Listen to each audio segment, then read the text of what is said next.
Alright. Taking a break from Osu. It's been a while since we hit a Rhythm Sprout. I think we're gonna give this a whirl for another 2 or 3 days. See if we can get to maybe working on close to the last boss, and then gather a bunch of my thoughts about the game, and we'll wrap it up with the moments, and we'll be playing something else in the evening. So let's see if how much skill retention I have from taking 2 or 3 days. I think it's been 2 or 3 days since we played. Give it a go. I think we're just gonna hop right in, right? What were we working on? Oh dang. Okay, maybe we're much further than that. We did get some Pog stuff that I didn't think was going to happen, so that's kind of nice. We got the triple map. That was great. Personal victory. Utopia.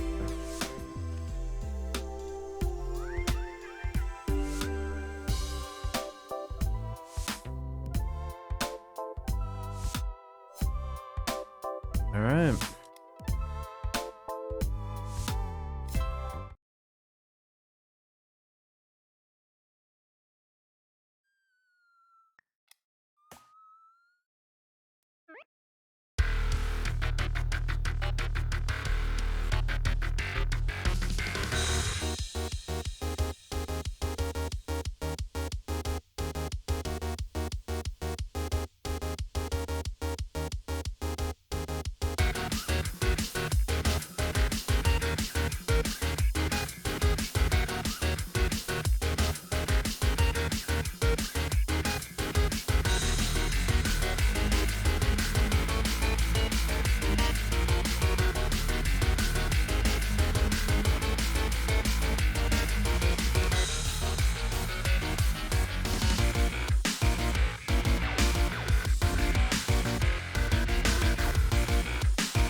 Oops.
My spacing is not good enough.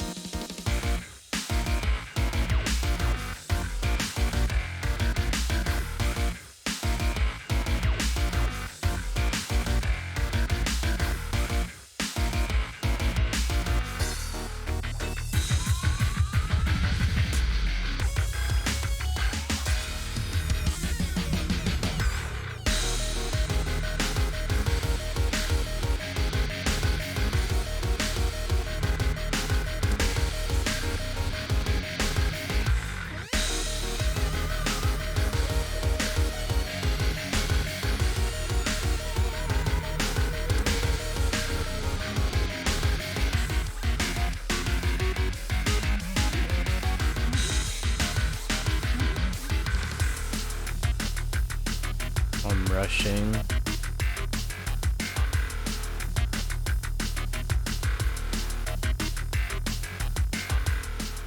I'm rushing on the back and forth in the reverse direction.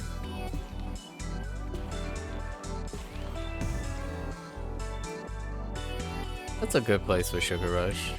It's a bit difficult to continue from it, but I think we can nail it. It breaks in the middle, or it breaks in the beginning.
I need to get back to doing that.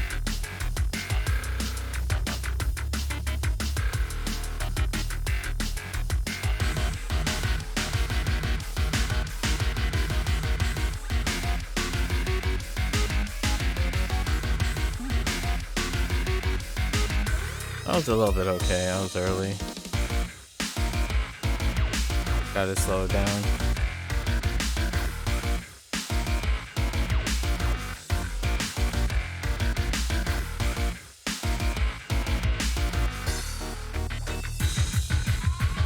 Oops. I wasn't paying attention.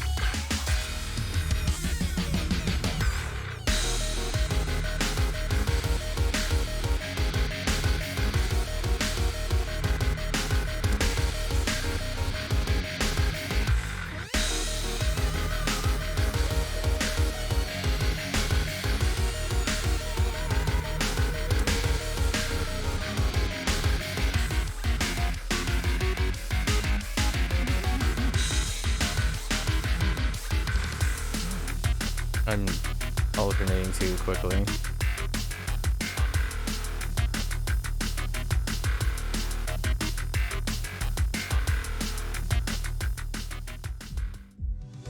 Alternating way too quickly.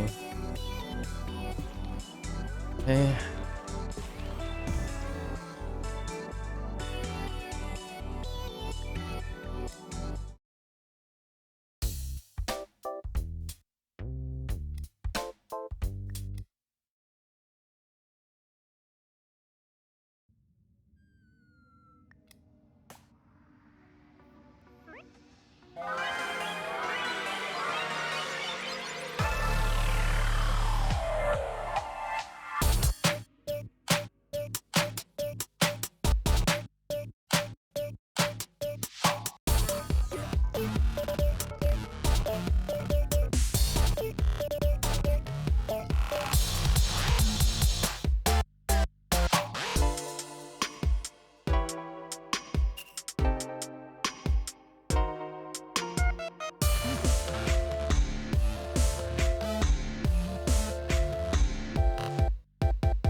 Skip the note.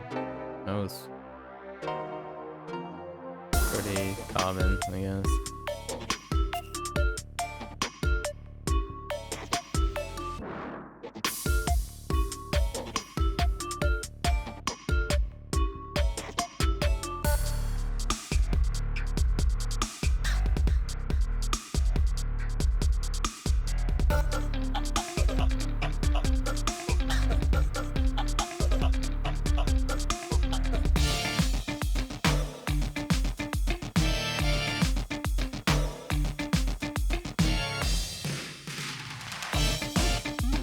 Oh, that's a reading issue with the timing.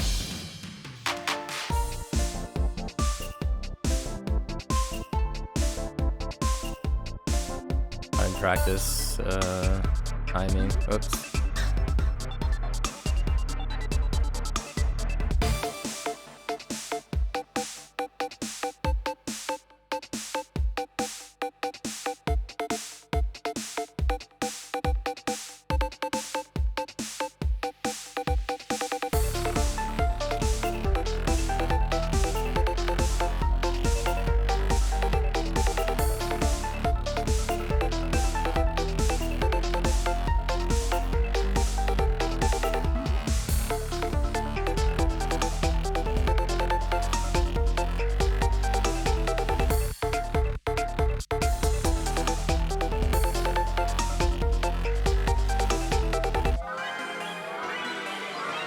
Zeku. Kind of.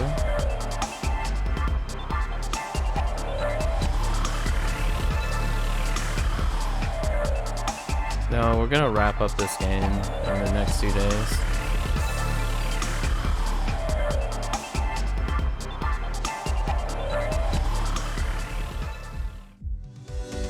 We concluded our Osu thing. It was a little bit difficult to do both at the same time. I was kind of overestimating. So we're gonna wrap up this game in the next 2 or 3 days. I don't think we're gonna reach the point of grinding. That's not my intent.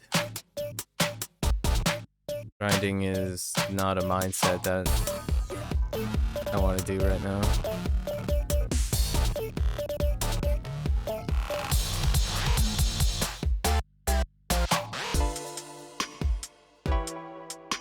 So we're just gonna play like in pairs, maybe? Consolidate. Whoops. Consolidate what we can play, and then go back to Koromon a bit.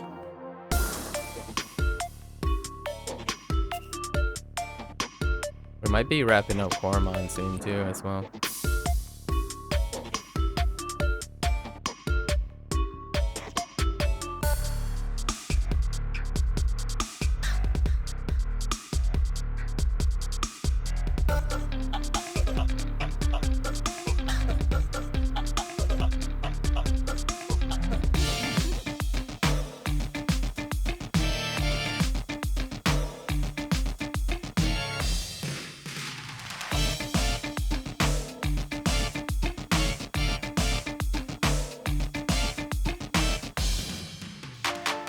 What have you been doing?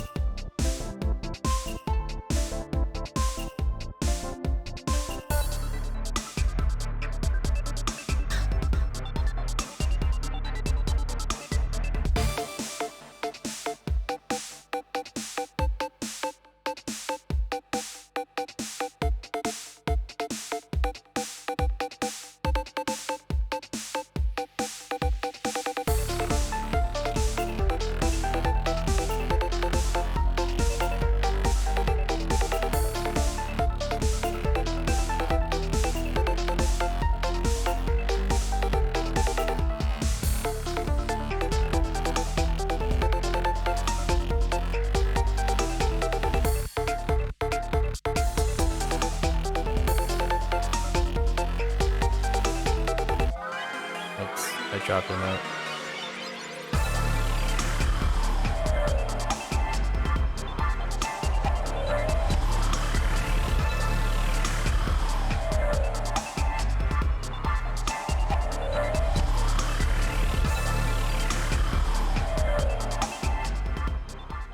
Unsure, stuck in a loop where I want to play something but can't decide. So YouTube videos? Any things that strike your fancy on the YouTube front?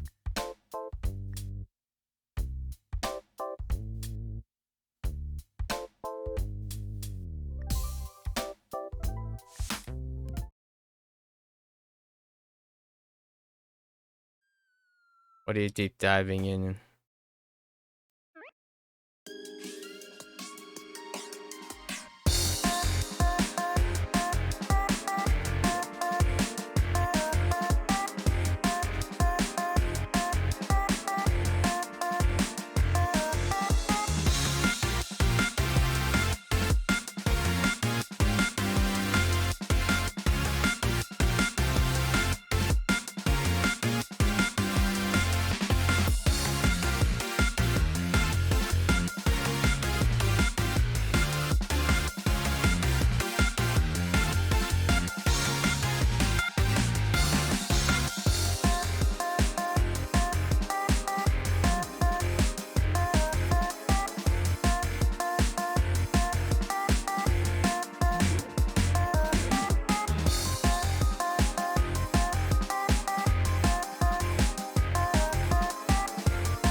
And Osu really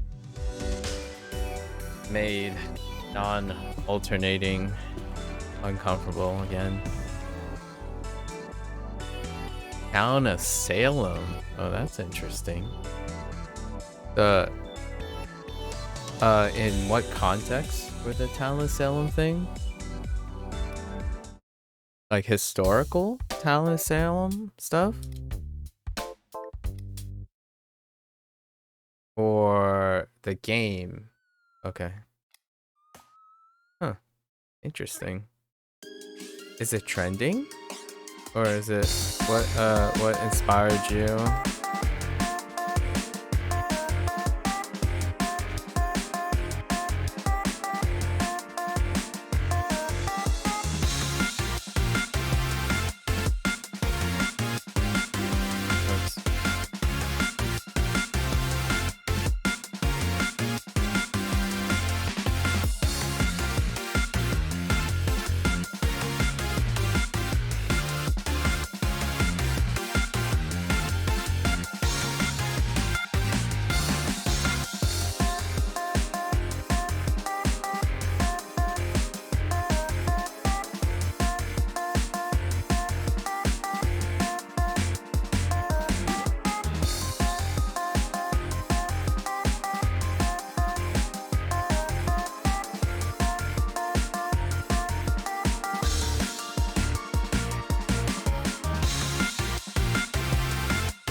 I'm falling behind on the spacebar.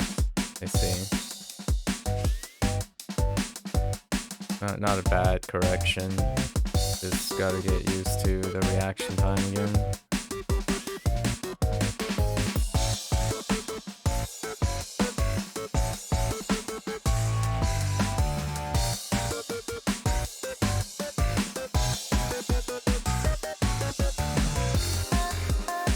I gotta stop stuttering and double tapping.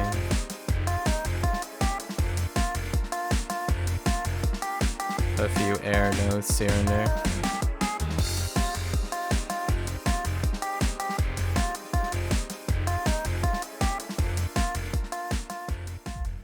I have a soft spot for social deduction games, and it's good filler. Oh, okay.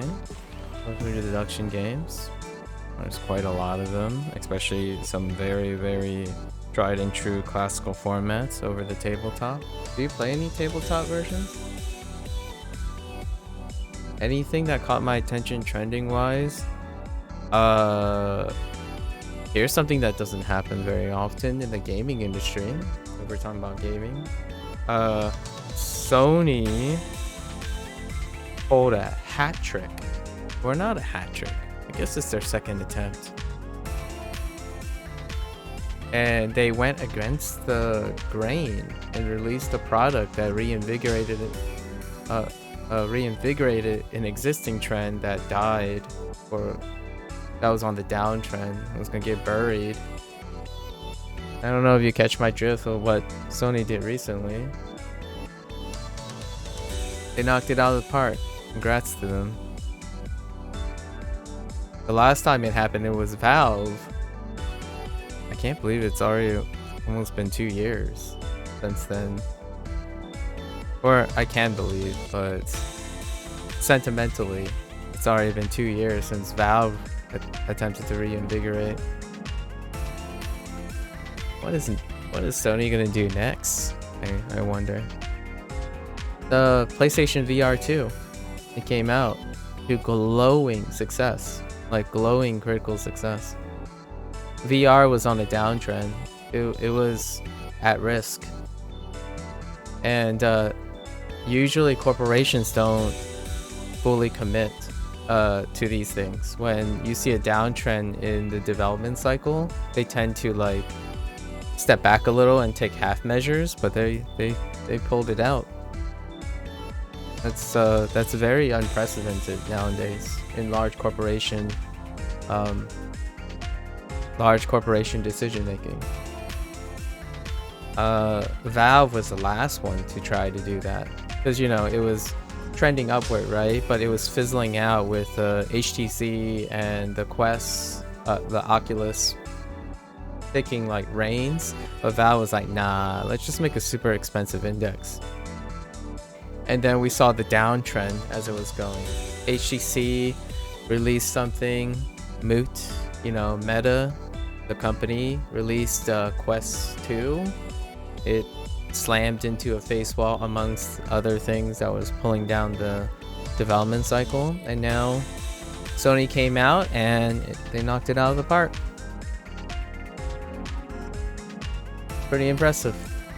Checked all the boxes, understood what was required to reinvigorate, and Guerrilla Games knocked it out on their launch title on the VR 2.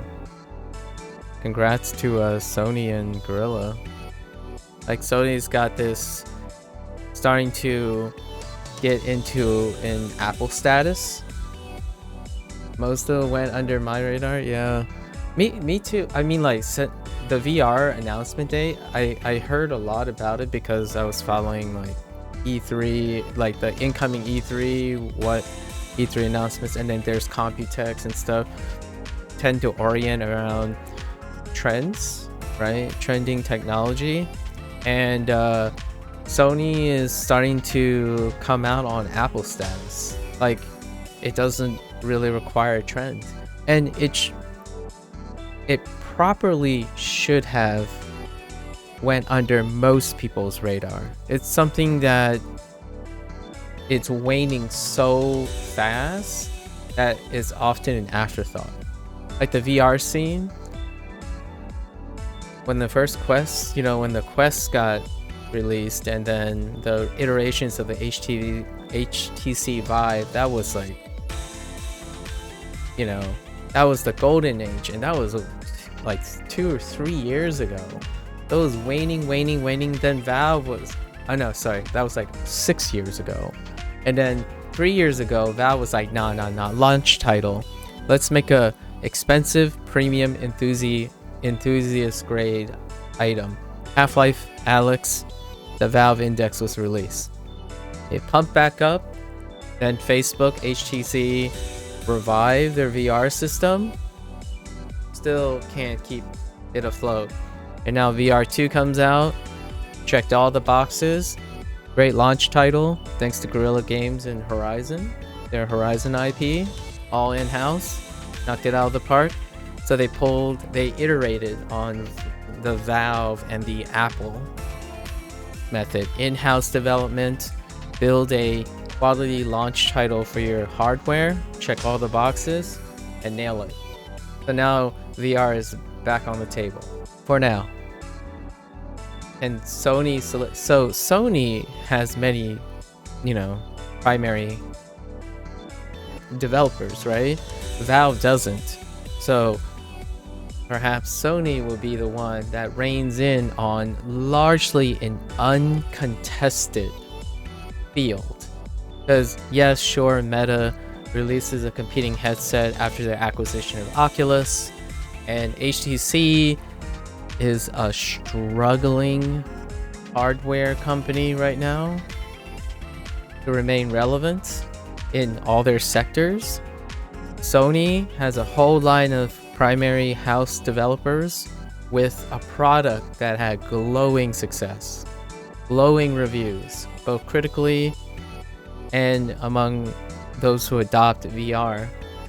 So they have a potential to ride a 2 to 3 year like wave if they've already planned all this stuff, because they had launch titles ready for launch, so they're staggered developments.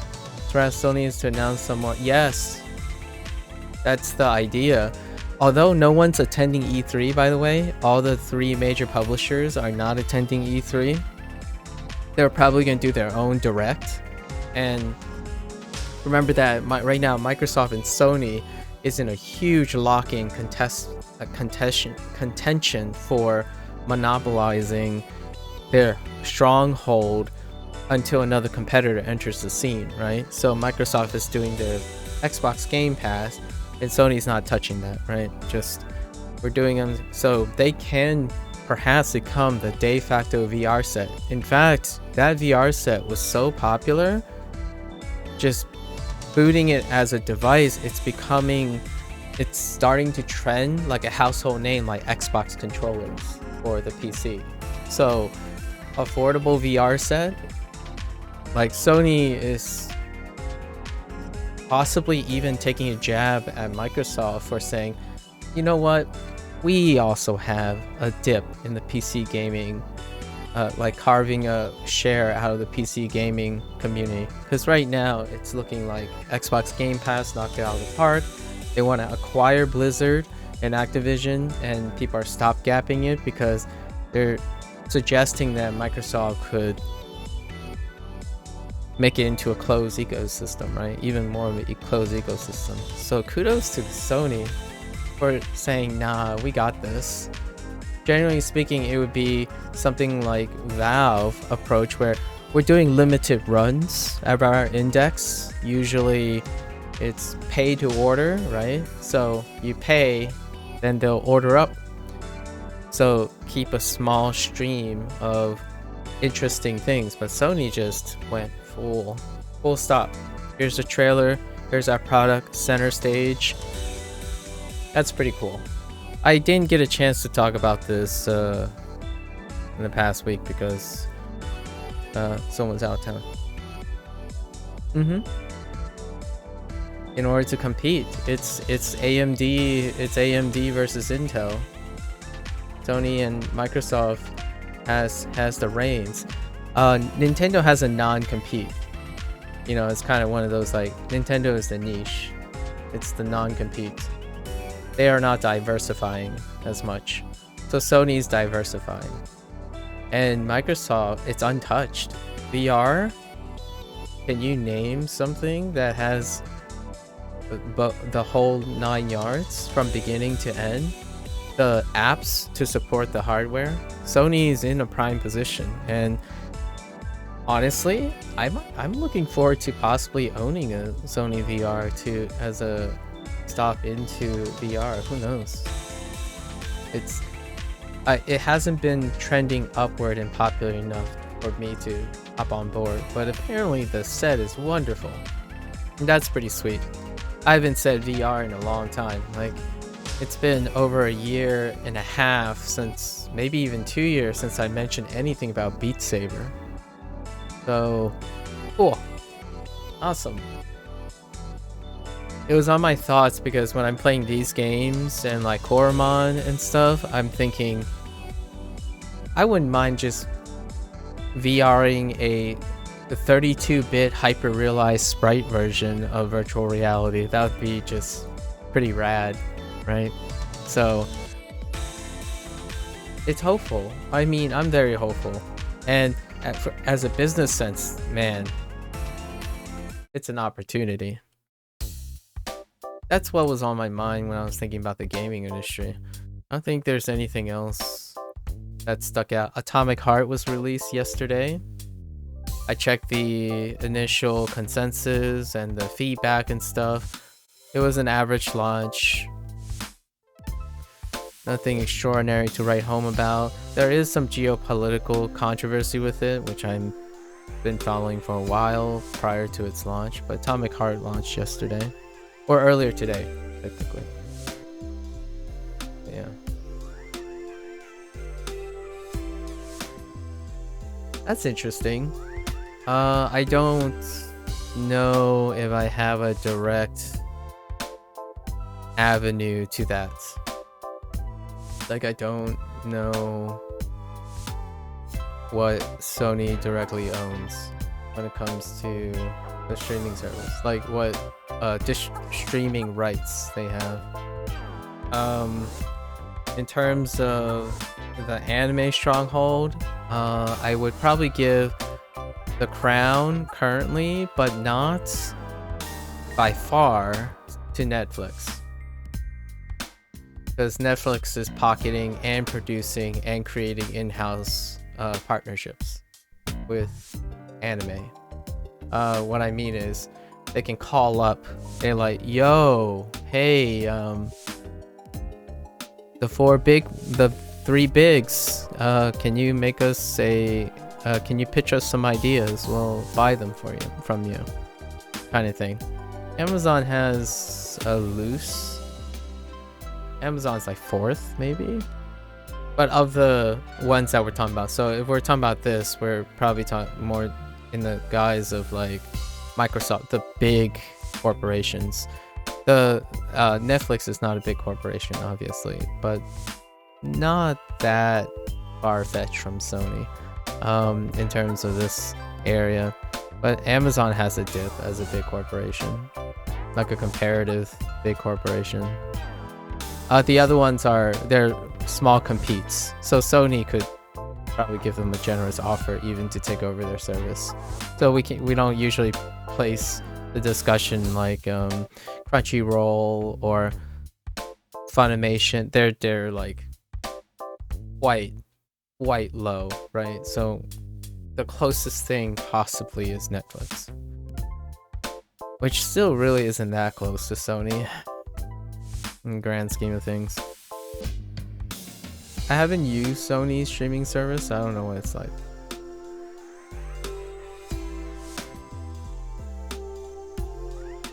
Pretty cool. Disney might take a dip in it.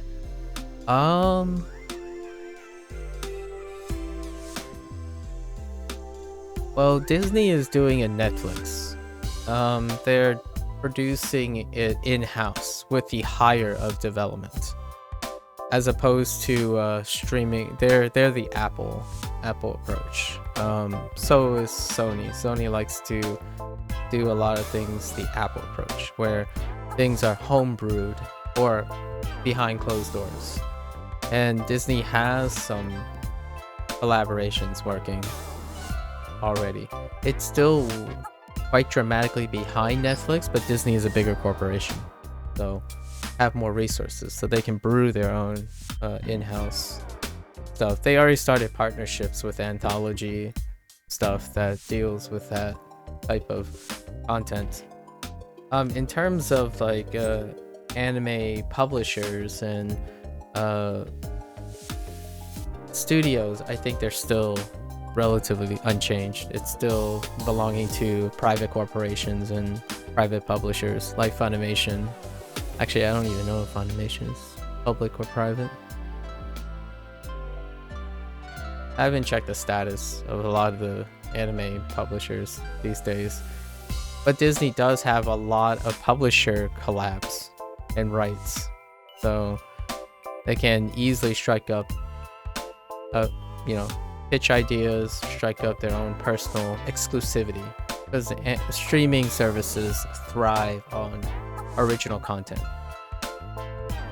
I don't know what I should see if there's any Sony exclusive content. I see what they're like.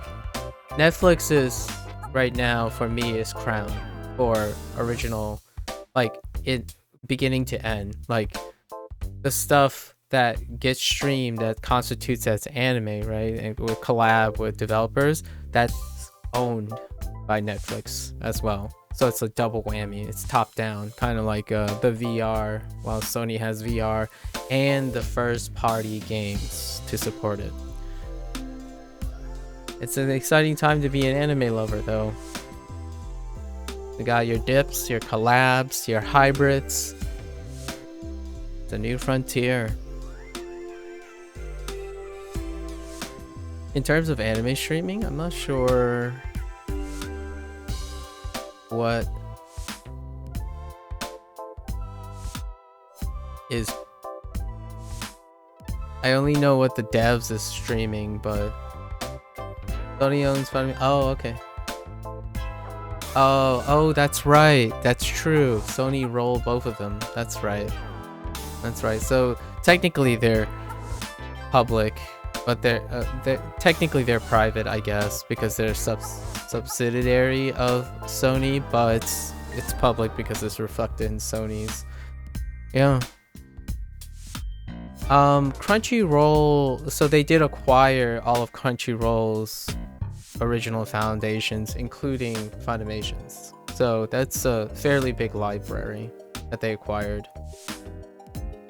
I don't know how often I don't know if Funimation had some hits lately. Crunchyroll had some hits lately. I think one of the ones that they published that is still ongoing is the last one I watched was probably Dr. Stone. Funimation, have I seen a recent Funimation published one? Not quite. I don't like watch anime on my spare time outside of anime day recently. I watch all of Rick and Morty, or I watched Rick and Morty season 1 through 5 last 4 days. Getting cultured on what's up. I know there are 6 seasons. I need to find an outlet to watch the 6th season.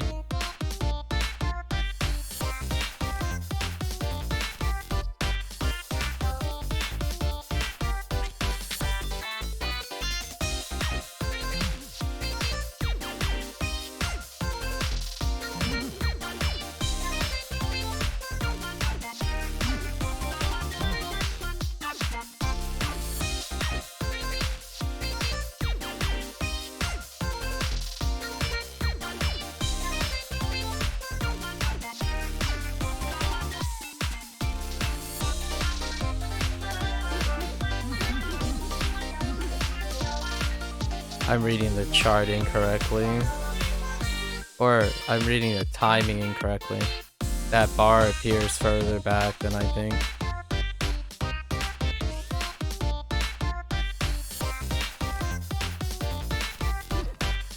Yeah.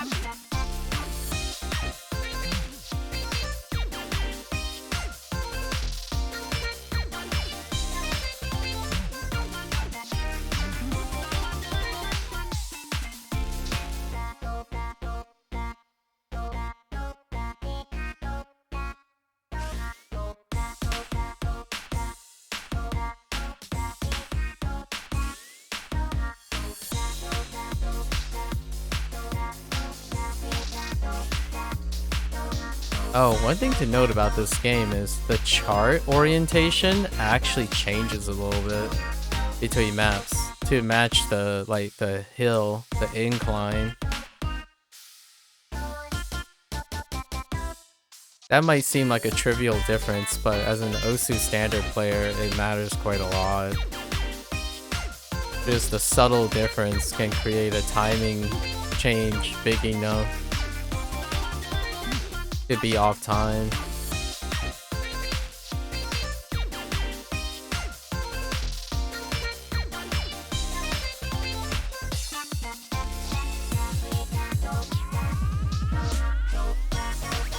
So that's worth noting. It's very subtle, but you can feel the subtlety.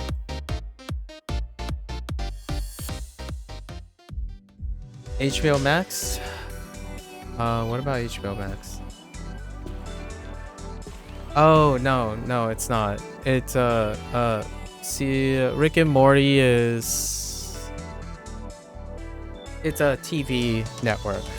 At that, I think they might have their own streaming service. Not sure. It's Adult Swim.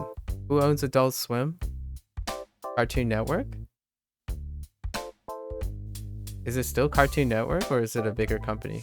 It's owned by WB. Okay. I don't know if Warner Brothers have a streaming service. But you have to watch it on TV, or you know, you watch it on an upload of the TV broadcast. Since season 6 was the most recent. Hulu has Rick and Morty season 1 through 5, and Hulu will probably be the service that gets season 6 when its airing time is completed on television. Hulu is honestly, Hulu's arguably the TV de facto substitute. So when you have long timing running sitcoms, primetime TV, Hulu's got that in the bag. It's the place, it's a niche company that decided to collect those. So not too much for original content or like doing the Netflix, Amazon, and WB thing. They're carving out for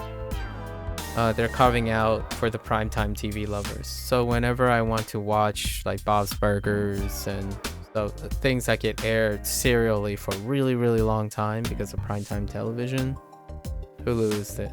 And obviously Hulu has a partnership with Disney. So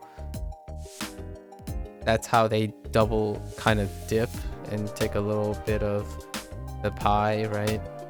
So Hulu and Disney are in a partnership. Or maybe even Disney owns Hulu. I don't even know. Did Disney buy Hulu? Yeah. But they are in a partnership. So they're bundled together along with ESPN. ESPN is one of them. So most of WB stuff does end up on Hulu.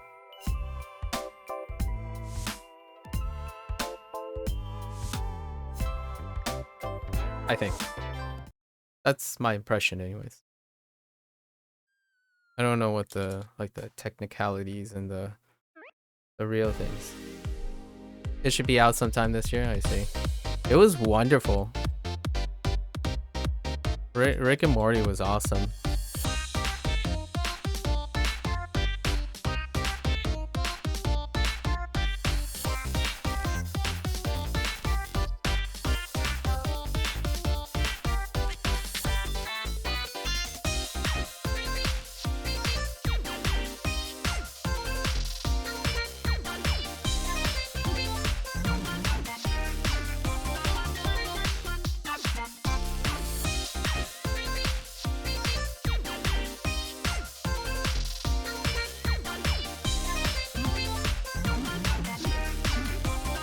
I'm always on the opposite note for that part. I skip a beat and I'm on the opposite beat on the middle intermission. It's actually one beat off in my head. I gotta offset that one beat. It's like clapping off beat. That's a deep cut right there. If you ever go to a concert and the crowd starts to clap, typically they're clapping off beat. It sounds fine because they themselves have the same metric.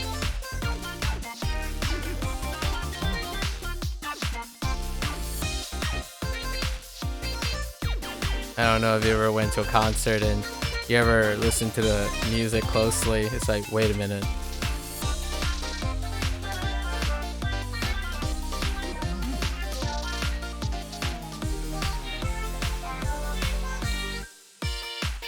Playing rhythm games really helped me appreciate how often I clapped off beat. In the rare occasion that I find myself at a gig.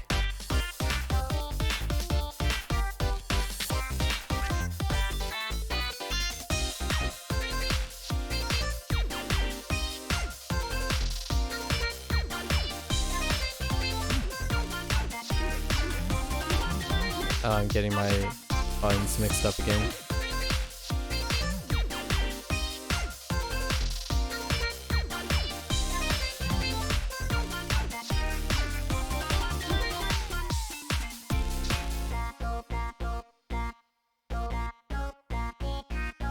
You know, like someone starts clapping on the downbeat, but it's not really the downbeat, it's the beat after the downbeat. So I guess technically, if we're being really like nitpicky, they're clapping off rhythm. They're still clapping on a beat, it's just off rhythm. Because the clap is generally on a rhythm, it's the accented note, but it's not the accented note that the band is playing.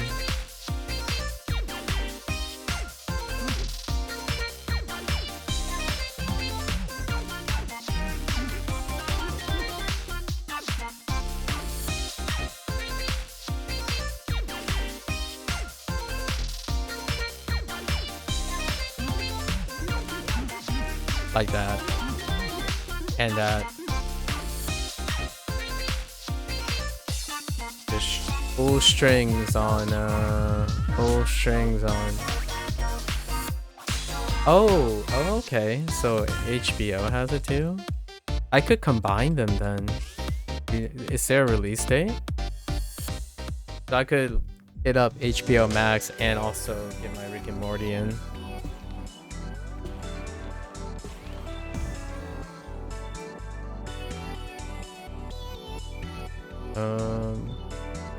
Yeah, I haven't watched the last season of Better Call Saul either. That's on AMC. I think AMC has their own streaming service now. Generally speaking though, I do it so Amazon, here's the thing about streaming service. Amazon is going the Valve route, since we all know and love Amazon as internet commerce. So what does Amazon do best?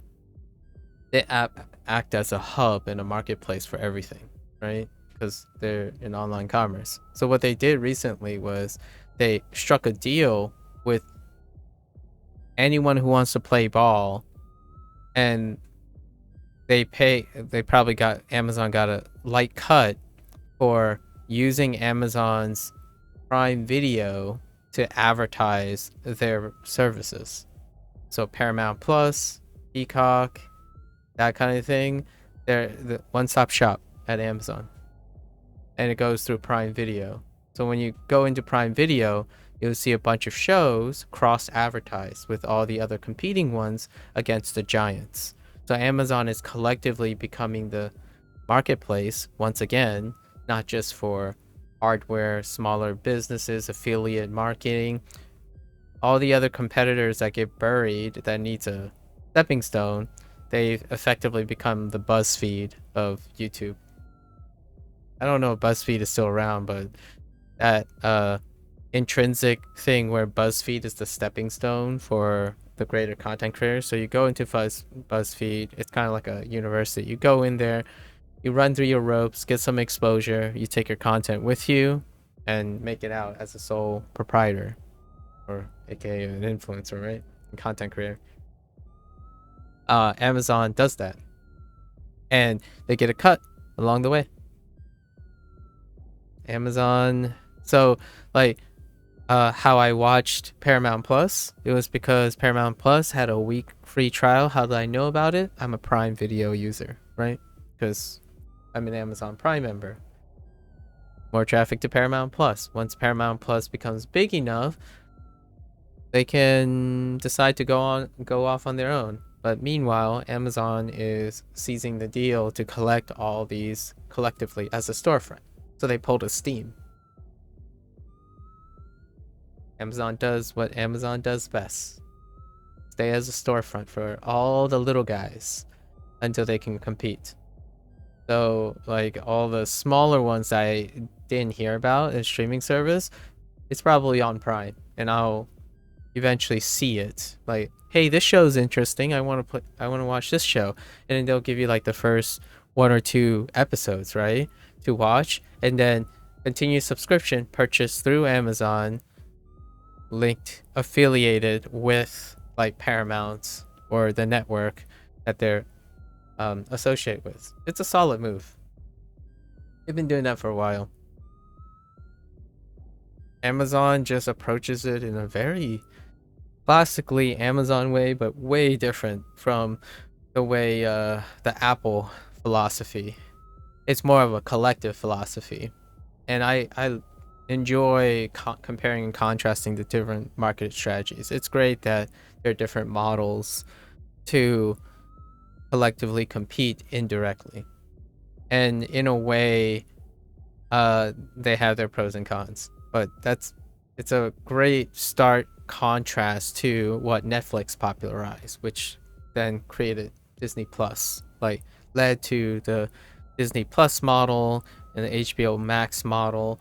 But Amazon is playing a whole different ball game when it comes to streaming services. They are also playing that game, you know, Amazon Originals and whatnot, but taking one step up. They're collecting all the supporting on the sideline all the competitors that aren't necessarily, instead of competing with them, all the little guys trying to take a chunk. Amazon's collaborating with their services, and you know, then Disney started doing stuff too, because Hulu has been buried for a bit. So now Disney Plus and Hulu has entered a contract to compete. I don't know about HBO though. Curious what HBO's next move is to remain relevant or like to compete. Original content's great and all, but you can only make as great as the productivity of your in-house acquisitions. So, or acquisitions, or the ones that you raised, and more is still gonna trump the pipeline. More or less, even when you're a conglomerate. So, or you're trying to be a bigger conglomerate. It's more like it. Or better sentiment. Yeah. I've been observing the streaming service, how it has changed recently. And Sony, you know, that's how Sony is doing the Disney stretch, right? Well, they did purge a bunch of... They did. But that's that is not the consequence of ongoing competition. It's the it's more 80, I would say. Okay, that can be part of it, but I say 70 to 80% of it is because of the economic slump. Because Disney is cutting out 16,000 jobs, and they're downsizing and entering a restructuring for their content as well. So most of the companies are struggling in that matter. Obviously, Amazon already did their cut because of the economic slump. And Disney did, I mean, not, I said Disney again, Netflix, remember the whole subscription and then the hitting revenue thing. So every company is going through some restructuring due to the economic slump. And it looks like we're, up until today, it looked like green lights. People can start warming back and being a little bit more optimistic about consumerism, right? However, today, just a couple hours ago, I was checking some stuff. It's looking still pretty tenuous on the tech front, which includes all the companies we have mentioned. The big companies, the owner companies, not the smaller ones, like not Funimation or something, but the owner companies all are reflected in the slump at the moment. Yeah. Anyways, it's a great deep dive. It would be honestly, I wouldn't mind. I don't have any peers or colleagues who are really into this, like deep dive into this. I would love to hear their remarks about it. One of the many downsides of not having any influence. You can't influence others to help you, or you don't have a lot of reach.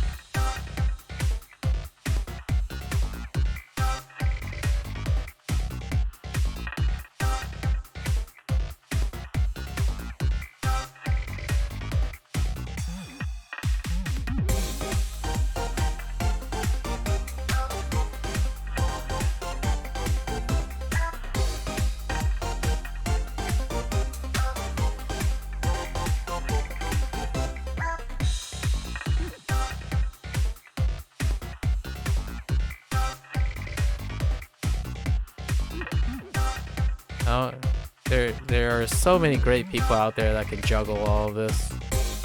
Just not me. I don't have enough interest. To motivate myself to keep consistent with that.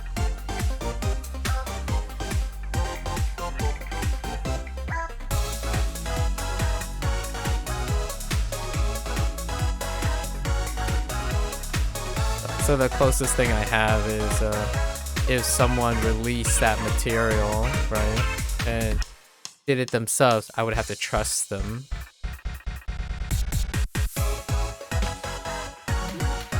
The validity of their research. And then finding converging evidence and whatnot. But I have not done my research yet. It's that most of the stuff I said today were more impressions I've had, given the time I had allowed to do all of it.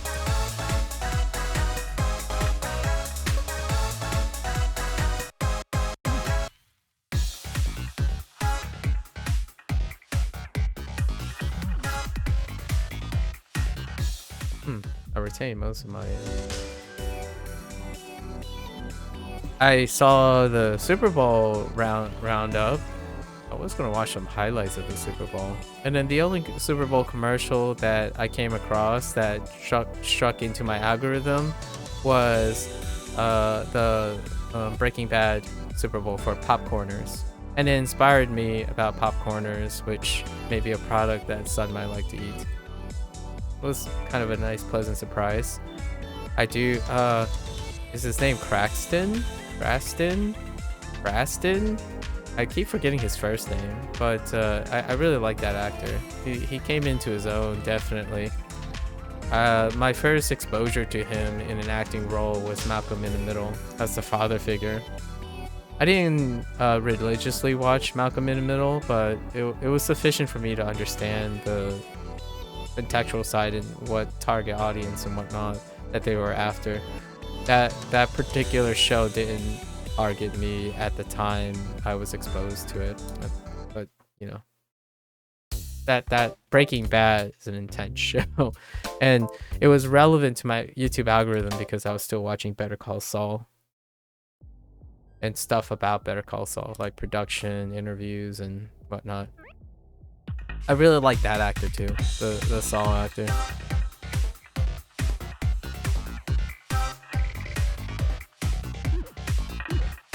In a way, not to generalize, but he strikes me as he reinvigorated the actor's role, like what he plays, the character that he's best known as now, Saul Goodman, or Jimmy McGill, as they say. It resonates me because I like those characters. Those characters are wonderfully balanced and such a great work of fiction to be able to depict and capture that type of character, and the performance is non-negotiable. A person has to perform when it comes to roles like that. It really elevates the necessity to have that almost method acting quality. And what ignited my interest in that actor is why I really like Paul Giamatti back in the day, before he somehow more became a family movie guy. You know how celebrities tend to have a turn in their career at some point where they take up roles in like family flicks and stuff, or consistent appearances. But Paul Giamatti started more or less being typecast in a very wonderful wonderful way, in my opinion, as that person who's reflective of an average conflicted character. And all his roles, I really love his roles. The most recent role he played was Billions, the show Billions. It's about a hedge fund, and he, sure enough, plays a very conflicted public a civil servant. So he went from like the DA to he's largely served as a DA in this show. And I haven't seen the most recent, the show is still going. I haven't seen the most recent season because Amazon, it's a television show, so Amazon Prime have not added them. I'm not sure. Sometimes Amazon drops it and another streaming service picks it up, so I haven't seen the most recent Billions. Yeah, he plays so many distraught, like damaged but make do, but really damaged characters. And this actor who plays Saul Goodman, if he that could have been Paul Giamatti too. Like it's their specialty. Like, and I hope to see more acting roles like that for that guy. I understand from a creative standpoint, like an actor likes to diversify. It's one of those things that my role in like my interest in film and stuff extends to the actor, but at the same time I can't help but feel guilty, like those Souls like fans where you just want more of the same, or you want an iteration of the same, or better and better version of better and better, as in like better and version of their tried and true. And I would love to see Paul Giamatti in one of those roles in the future, and this guy continuing to be open to continuing doing something like that. Those characters are wonderful, and those actors are really great at it. They're not a lot, in my opinion. One of the epitomes of acting, when an actor can truly flex and differentiate, is the depiction of an extremely human condition bound character. When it comes to caricatures, actors do amazing things, but one, like, the things that they don't do in these roles is, you know, physical endurance, stunt work, that stuff. That's also really amazing, but it's a different facet of acting. It deals with a lot of training and dedication, but when it comes to the mind and intellectual perception of characters, I absolutely love when I see an actor that can do that. Like Picard, I understand the whole like context and the story writing isn't for everyone, but Patrick Stewart, his ability to convey a fictional character in an entirely technically fictional setting, like outrageously fictional setting, in order to portray a character that reacts and normalizes this when it isn't real, right? It isn't real yet. It's still phenomenal to watch on screen. So characters that don't do flips and do great acts of like physical endurance, or like expressive overexpression or overacting, or like when you're doing comedy, there's overacting for the intent of humor, that kind of thing. Just capturing the trauma and the like Mr. Robot, that it starts with an R, right? His name starts with an R. Sam R.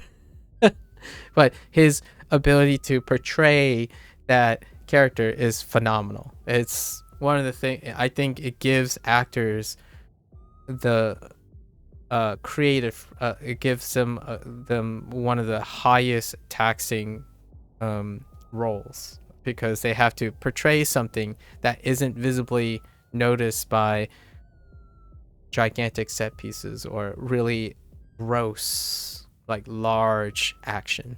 It's all in the subtlety, the pauses in the language, the choose to breathe out and stop, their eyes. Like, if you spend, I call myself a hobbyist, right, in terms of observing human behavior, and those actors, either it was intuition or study of craft or all of the above. It takes quite a lot of ability to understand how to behave like another human being that may not be at all relatable. With that said, though, these actors are probably also projecting a bit. They take actors tend to take on roles. They're human beings, right? So they take on roles that they can project to as well, and have relatability. So in a way, it makes it even more intimate and touching that some of these actors do so many of these roles, because you kind of get a lens into their preferences and how they're relating to their characters.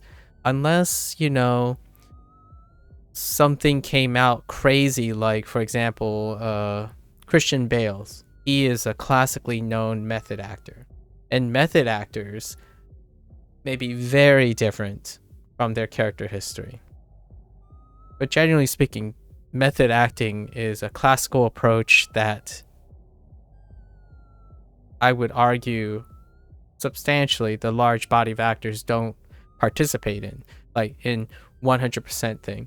So it's not a complete vicarious detachment empathy where you're acting a character and it's nothing like you, kind of thing. A lot of times characters have an ounce or extension of the actors themselves.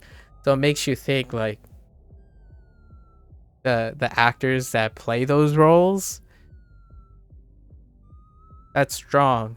That's really strong. They probably internalized it to the point where it feels like I could resonate with that. The idea that you took ownership of this and now you can use it as a craft. Or things like actors and actresses crying, right? Crying on command. That's internalizing something that you now wield, which is amazing. It's an extension of the human behavior. And whenever someone says things like, oh, this content creator is pretending, or that's not really like them, well, it's more just in my opinion, an unrefined practice of what like actors and filmmaking do. And no, that's a skill. It's an extension of themselves. A lot of times people don't see skills as an extension of the person. They see the personality as an extension of the person. I think all of the above. Your choice to do these skills, take control of these skills, and wield them is a reflection. I agree, it's more difficult to determine or to discern, but things aren't fake or cheap or lack of importance because you get outfoxed by them. There's level of nuance. The meta game is deep. It's super deep. Is this person pretending to pretend because they know you know that they know? That's the game. And the deeper it goes, the more I appreciate the intricacies. And you know, I'm not scared of being wrong, because that's the best surprise. In my opinion, being wrong is the most exciting thing because I get to learn something new. Just saying. But that's my 2 cents on that. I don't think it reflects the majority.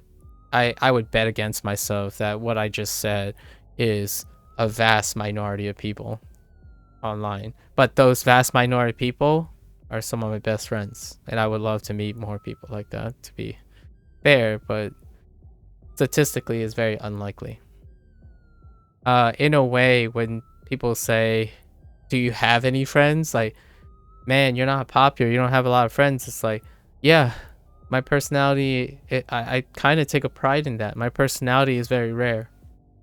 My combination of intellectual and emotional stability is rare. So I don't have a lot of friends because there are very few. It's reflective proportionally in the statistics of the current trend of psychology, right? Among people. Like, for example, sitting here talking about something and then someone would come along and say, wow, this isn't constructive. Like, you're not actually playing the game. We're doing something actively legacy building. Like, well, yeah. I could imagine the majority of people would say that. You know, exposure, living by example, that kind of stuff. Anyways, that was a slight digression, but I'm starting to trying to elicit a bit of pride in trying to reform my identity in a way for public appeal, like for peer review. The commercial isn't as entertaining compared to the ones since the early... Wait, oh yeah, the overall commercials. Did any commercials stand out to you? I wouldn't mind watching it. I mean, those things are small, so they probably offer a lot of deep cuts when it comes to that.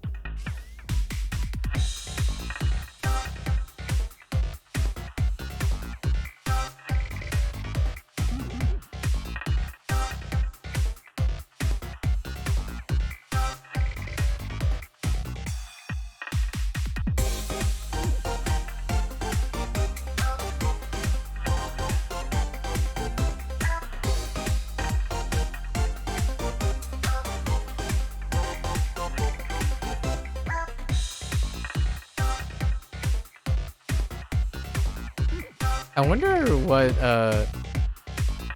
video game devs think about when they like think, hey, we're gonna, you know, they find potential sponsors, right? Like a small video game is like, what if I wonder how far they would do to avoid people who go into random, like, unrelated topics that may mar or associate their products with these ideas.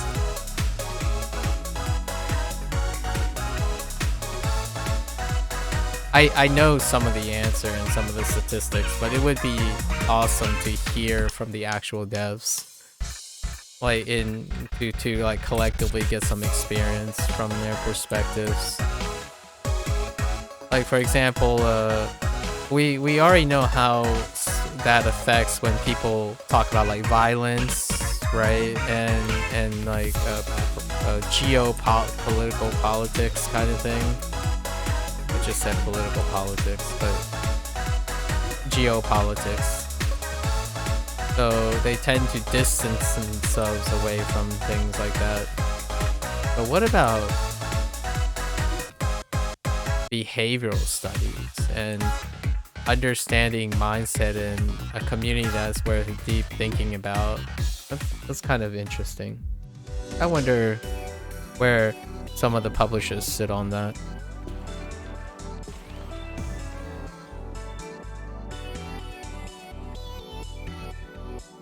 It's really rare for intellectuals to be emotionally stable. Yes. It's a trade-off. To be an intellectual, you have to sacrifice a bit of your emotional stability. Yeah. It's very difficult to balance the two. You want to be emotionally stable enough to actively participate in intellectual seeking. And you can go back and forth. It's a dynamic. I'm not saying they're directly antagonistic to each other, but being an intellectual is extremely emotionally taxing. To be intellectual, you have to remain open-minded. It produces ambivalence, and when you're constantly open to new ideas, you're constantly reforming your ideas and entertaining ideas and making time for those ideas. When you close off a bit and you find, some clarity, emotional stability becomes much more consistent. You're not constantly saying, is this right? Is this wrong? Or like, this person says this is right, this place. So whenever I express an idea, even with statistics, I try to push sort of an assertion that I've made adequate efforts. But if you're exercising intellectualness, you are trying to diminish your responsibility because you're often constantly asking, do you know enough? Do you have enough perspectives? So you're arbitrarily cutting off a requirement at the preservation of your emotional stability.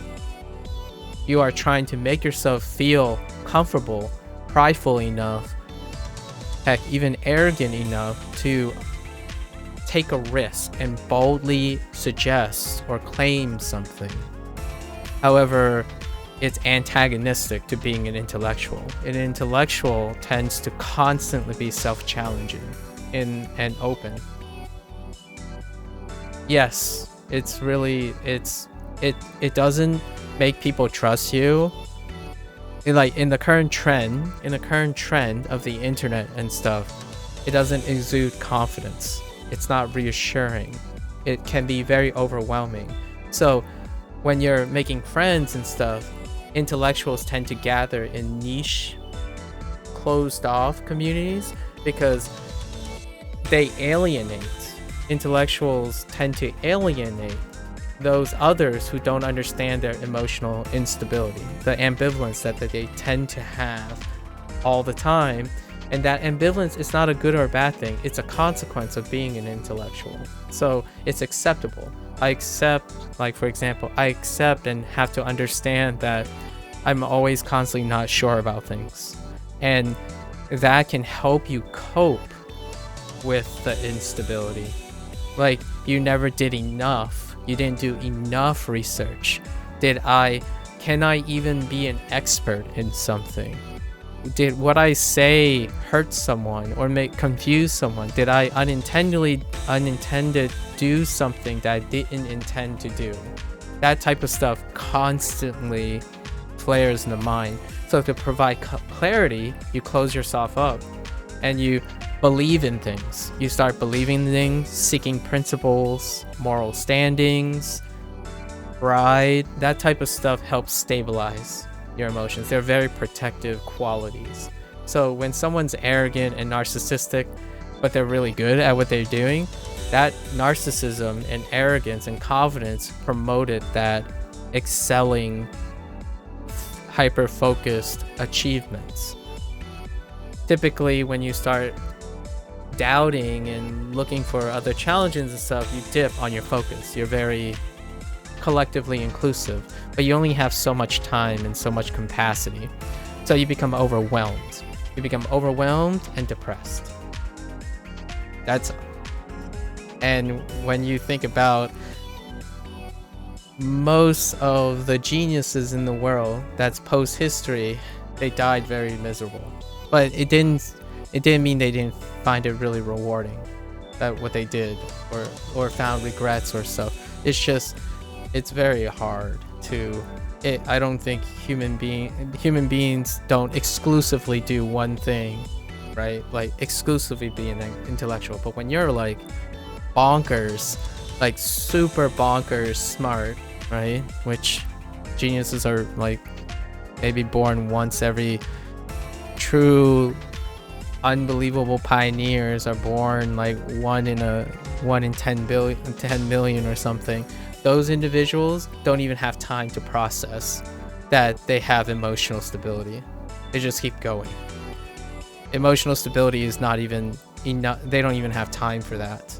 So as a healthy human being, you balance that. You get to choose sometimes to be ignorant, which I encourage. If you're feeling overwhelmed or depressed, the first thing you tend to do is you step away and you simplify and know that you are taking care of yourself at the expense of needing to know what's right or what's wrong or collective. And for intellectual, that's one of the hardest lessons, in my opinion. If you are truly on the other end of the scale, stepping away and sleeping is an ordeal already. So if you don't like sleeping or being lazy, or lazy makes you not feel great inherently, when I mean inherently, I mean lazy can promote guilt. Guilt is not what I'm talking about. Inherently is more like I'm sleeping because I could be learning instead of sleeping. That type of thing. Or I could be learning, not practicing what I already know. I can be experiencing more things over and over again. That type of missed opportunity. So that would be the intellectual's bane. Intellectuals don't sleep because they have mania. And I have less frequent manic attacks for a while now, which is great. So I'm like quite healthier than I've ever been. But when I was 20s and stuff, I had mania every day. Like I rarely slept. It was horrendous. And generally speaking, it's not out of guilt or guilty pleasure. So a lot of times you might be thinking, oh, I stayed up too late. I was doing something for fun and it was really fun, but I neglected my sleep. I just couldn't sleep. I just had mania. Mania is, to describe what mania is I concern myself with things that I shouldn't be concerned with. And what I mean is I should be concerned with them, but not right now. I can't turn it off. So when you need to go to sleep, that inability to have an off switch prevents you from sleeping properly. So it takes years to cultivate a way or a routine to just stop concerning with the putting it on pause. So all the types of strategies that I talk about hey, plan this tomorrow, plan today for tomorrow, and just tell yourself when you go to bed, it doesn't matter. You could forget everything, and tomorrow it's all written down already. So don't be afraid to forget. It's already done. So one of the biggest coping strategies that is encouraged to those who experience mania, even panic attacks, if you do, is to write something down and tell yourself you can't possibly do it wrong next time, because you've already done it. So when you go to bed, it's not, oh, maybe I should do this, maybe I should do that. What if I forget this? What if this is it? You've already written it down. Go to bed. Like, so it's different from people who are participating passively in guilty pleasures, like looking on your phone.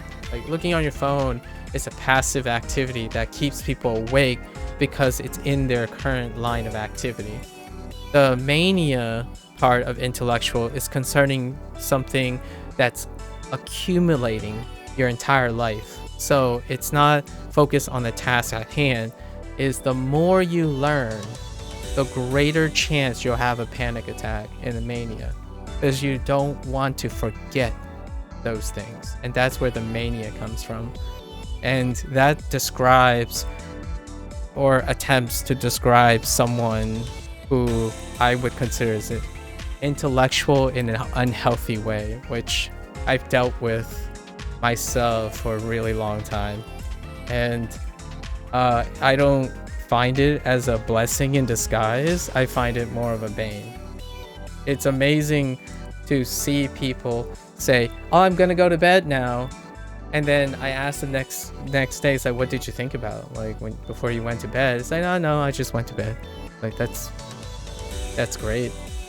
That sounds like something I could learn, but I have this complex routine to try to learn to, like, think about sleep.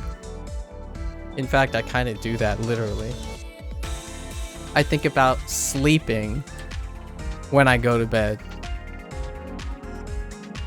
So I think about all the things I should be doing as I'm lying in bed. Like the first thing I would do when I lie in bed is I literally think, breathe in, 1, 2, 3. Breathe out, 1, 2, 3. So I'm occupying my mind so that I'm focused on the task, so I don't suddenly have another thought, an intrusive thought. When I'm playing OSU though, it doesn't prevent the intrusive thought, unfortunately. So doing other tasks, we call them intrusive thoughts because they're unwelcomed. It's a bit of a contrast to distinguish between non-intrusive thoughts, which is thoughts that you like or thoughts that you welcomed voluntarily by habit, either by habit or subconsciously.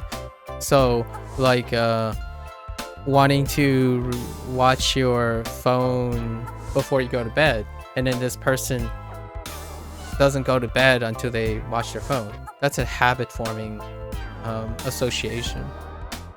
And personally, what is the word that I like here? There's a vocabulary word for this, and it's really wonderful. Vilify. Vilify is the word. Actually, let me see what the dictionary says to other people when they look up this word, so I can frame it properly. Vilify. Speak or write about it in an abusive, disparaging manner. So it's more like a diatribe or something. Like you're stigmatizing. That's a decent word too. So when it comes to screens, blue light, TikTok, YouTube, it's often vilified right now as an extreme compensation for the associated behavior, undesirable negative behavior with these types of activities. For example, I can't go to sleep. Oh, you must be on your phone. So yes, there's a really strong converging evidence, right, for that narrative. However, saying to put down the phone, it's like, how do you solve this problem? Are you going to get more sleep if you put down the phone? No. The answer is resounding no. I mean, you could go cold turkey and just muster a willpower that you want. That's not constructive, in my opinion. But it's being vilified because it's a hot take on the solution. The solution is to figure out what you're associating with your phone. So for example, lying down on the bed and becoming calm might be associated with your phone, which just happens to happen while you're lying down in bed as well. How do you dissociate or reassociate those things? And that type of approach is really complex. It's hard to test. So the idea of even having evidence or consistent scientific peer review of that type of thing is going to be way too difficult to demonstrate. So we're just going to thought experiment. These are thought experiments. One idea is to associate new things in its place, or you can even utilize that. So for example, if the cell phone makes you calm, you can dissociate it by being calm in different places and not your bed. So then you can reassociate yourself with your bed. And the idea about this approach is to reach a more complex understanding of these associations, because correlation is not causation, right? It accommodates all the outliers as well. When you're trying to interpret what the outliers, a lot of times, yes, you focus on the majority, but you also want to continue expanding its inclusiveness. So how do you explain calming, sleeping with blue light exposure in cell phones? Well, vilifying and hot taking the association by coincidence doesn't accommodate that. The current narrative is, for example, don't look at your screen an hour or 2 hours, I don't know, before bed. It'll increase your sleep schedule. Yes and no, but it does require a lot of social experimentation. That's the reason why I say yes and no, is these are correlations, and I encourage individuals to take that information and put it to the test for their own self-care. Is what I'm saying. It is nice to have concrete experiments as a great starting place, but it doesn't substitute for personal growth and experimentation. Because I feel like I wouldn't be able to fall asleep in under an hour without listening to a show. Yeah, exactly. It doesn't explain the new contextual understanding. Like when I had mania, I listened to audiobooks. Like I legit try to find the most comfortable, compression-free thing I could put in my ear, and I would listen to an audiobook to go to bed. To just focus myself into the words, like listen to the person's voice, and it takes me away from equally intrusive or possibly overbearing intrusive other thing. So for example, I'm sure my friends are okay with this. They used to sleep with a box fan. Just there has to be a box fan. And when I mean a box fan, I mean there's no substitute. It has to be those box fans. Are you familiar with the classical, like, mass-produced box fan? Worm, where you are? Do you have box fans? They're legit a square and a blade in it, and it's like all white and plastic. They're like very, very cheaply constructed, but the sound they make was very therapeutic. So it's kind of like that. Once we understand more and live as human beings with the ability to observe and test and collect data, I don't think it's the whole picture, but it's a starting place where, like, put your cell phones down, do this. Is it really the literal thing, or it is the mania that's happening, or the FOMO that's happening? What is the source? And often the ones that are suffering from, and they might not even be the majority. I'm not even sure if it's the majority. It's too hard to know because self-reporting is unreliable when it comes to the internet. The act of the phone, is it the psychological FOMO individuals that is keeping them from sleeping? That's why they're on their phones, and not actually the phone, right? So the difference is subtle, but knowing the whole process and where the source is gonna take many years, maybe even decades, because our environment is still changing.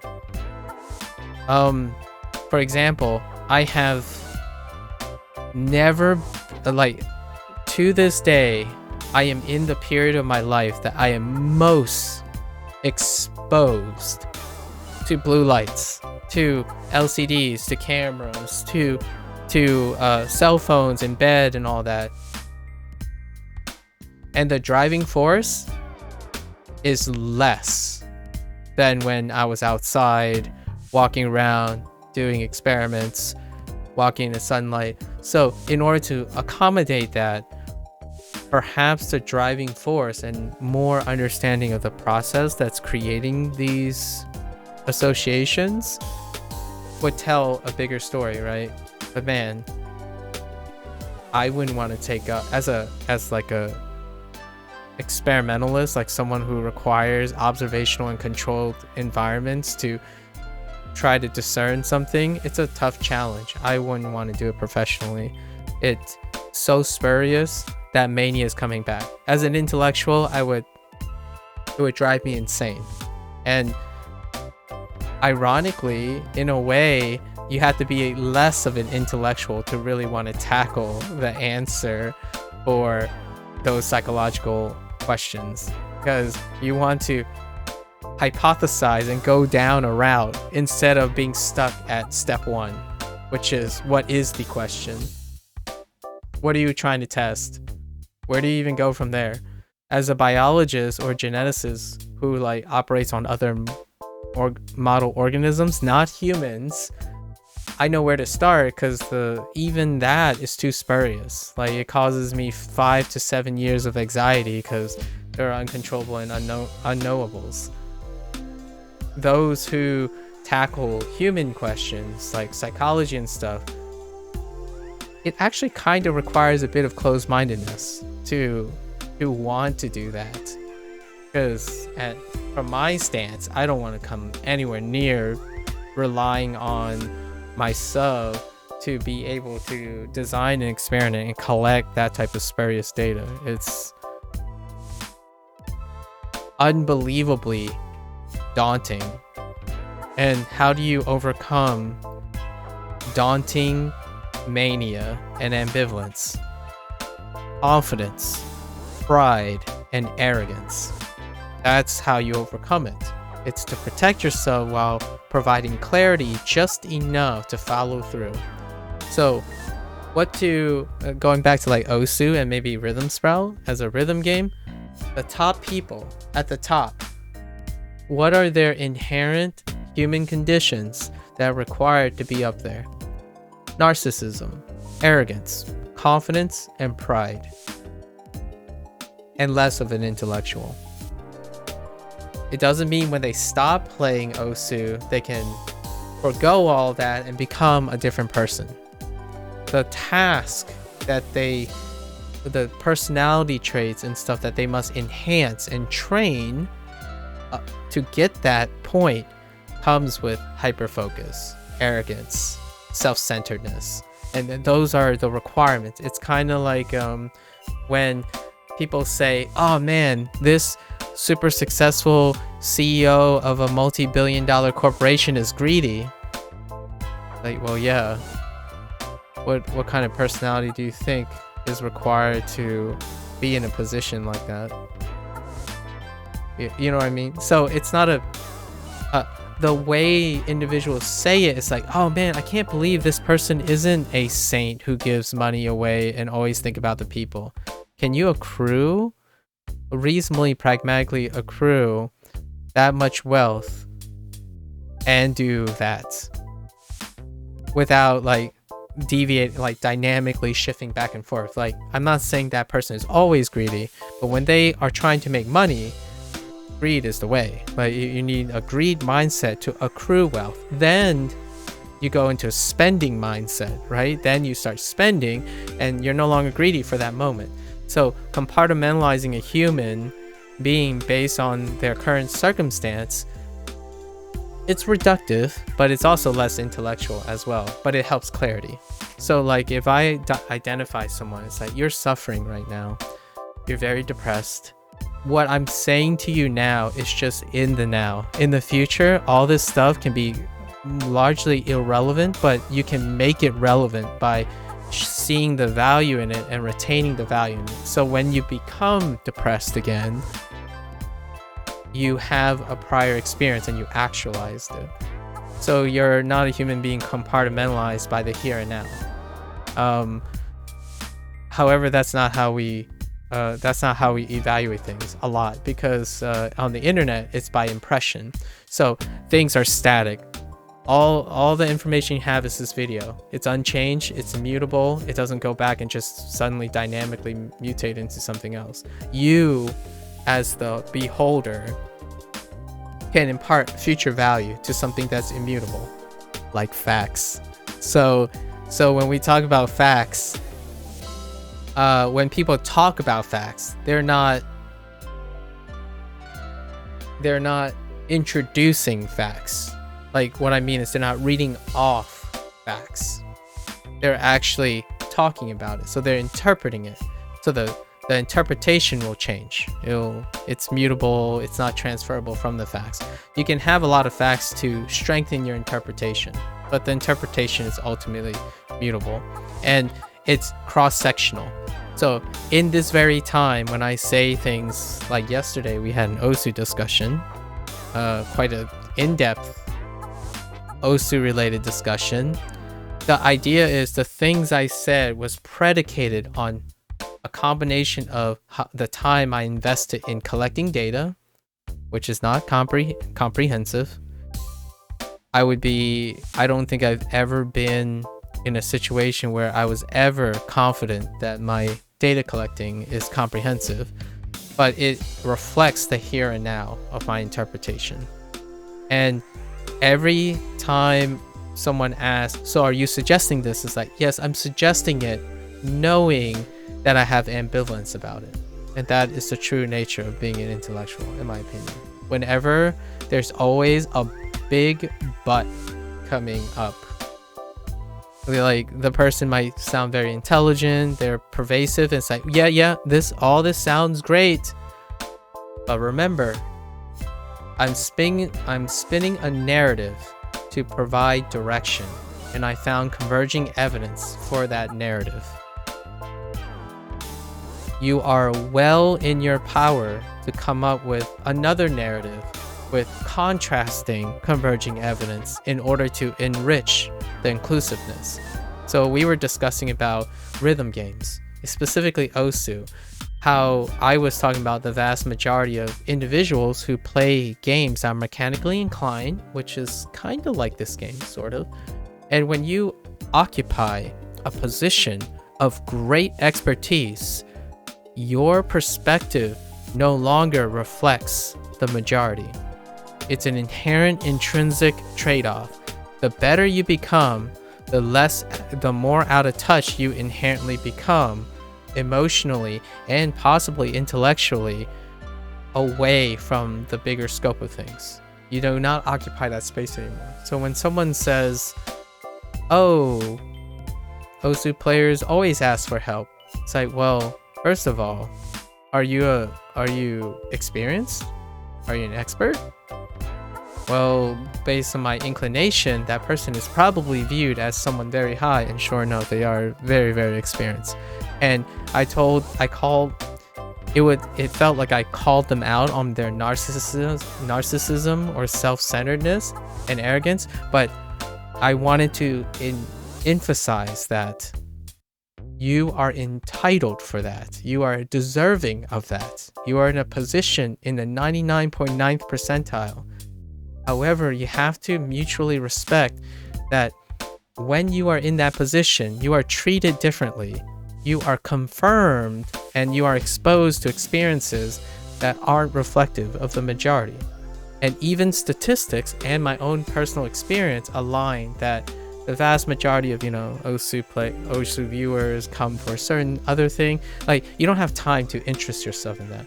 If you are in the 99.9th percentile of something, you have no time to go around and data collect about what engages people. You're at the top. Like, you want to stay focused, right? If your goal and mentality is to be better, no time for that. And that's very understandable. So, yeah, I can call people who are narcissistic and arrogant in an endearing way, because that's the truth, in my opinion. That's the subjective truth based on how psychology works now, that I understand how psychology works now. So have you ever been called a narcissist? You got to ask yourself, is this person just insulting you, or really just stating something that you don't find pride in, but should really think about perhaps finding some pride in? If you were an expert, you would develop narcissism, because you are one of the best. It keeps imposter syndrome at bay. You want to know one of the biggest narcissists, fictional character or not? Just go read Sherlock. Anything about Sherlock Holmes. It comes with the cake.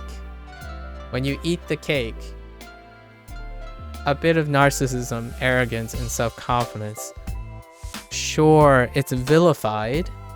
People vilify this all the time, but it's also short-sighted to understand that you pragmatically am unlikely to reach a pinnacle of performance and skill without developing those personality traits. possibly permanently, who knows? I don't believe in permanence when it comes to the malleability of people's personality. They just meet the requirements of their goal. How strongly do you want Osu? Well, how strongly do you want to be the best rhythm sprout player? You better start developing a bit of narcissism, self-confidence over time. It's a consequence of truly and utterly being engrossed into something. So when you think about like Elon Musk and stuff, I don't think Elon Musk was always like that.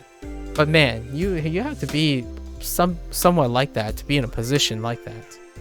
So when people talk about, oh, all the CEOs are the same, or like all those rich, successful people are the same, so yeah, they kind of are, but they're not permanently like that.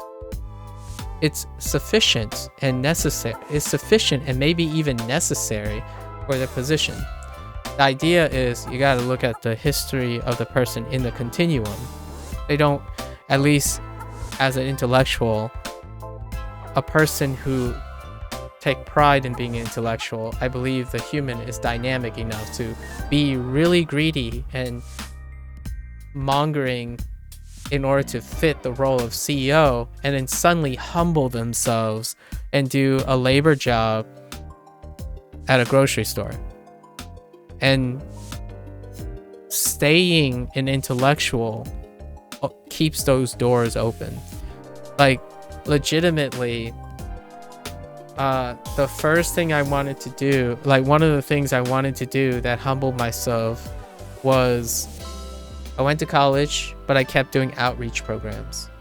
Like I wanted, to do soup kitchen stuff. Like I wanted to go to underprivileged high schools and stuff. Like I thought my high school was insufficient when I was a kid because they weren't culturally diverse and whatnot. But man, the realistic, it's like it's beyond their control. So they did the best with their resources. Like humans do the best and live up appropriately to their resources. Usually for survival first, for self-survival. And going to underprivileged places, it's a humbling experience.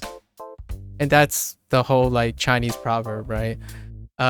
Humility, I don't know what an appropriate Chinese, but sprinkle something in about humility when you develop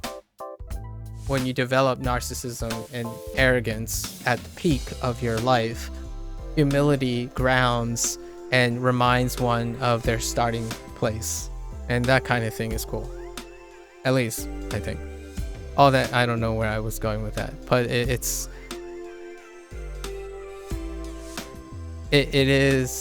that statement is really profound. And if you internalize that worm, the whole idea of being emotionally unstable associated with intellectual, you kind of learn to understand or get to choose if, hey, I'm feeling a bit confused. Am I over seeking for information, or am I confused in general? Like it's a great question and insight, in my opinion. I guess the code scanner for some mobile games was stood out. Oh wait, there's a code scanner for mobile games? I mean, they did that before, Mazuku. Sorry, that's a big digression, but I remember I missed one. Hey, coffers. I googled, they look like the ones you put in the... Yeah, just a bigger box version.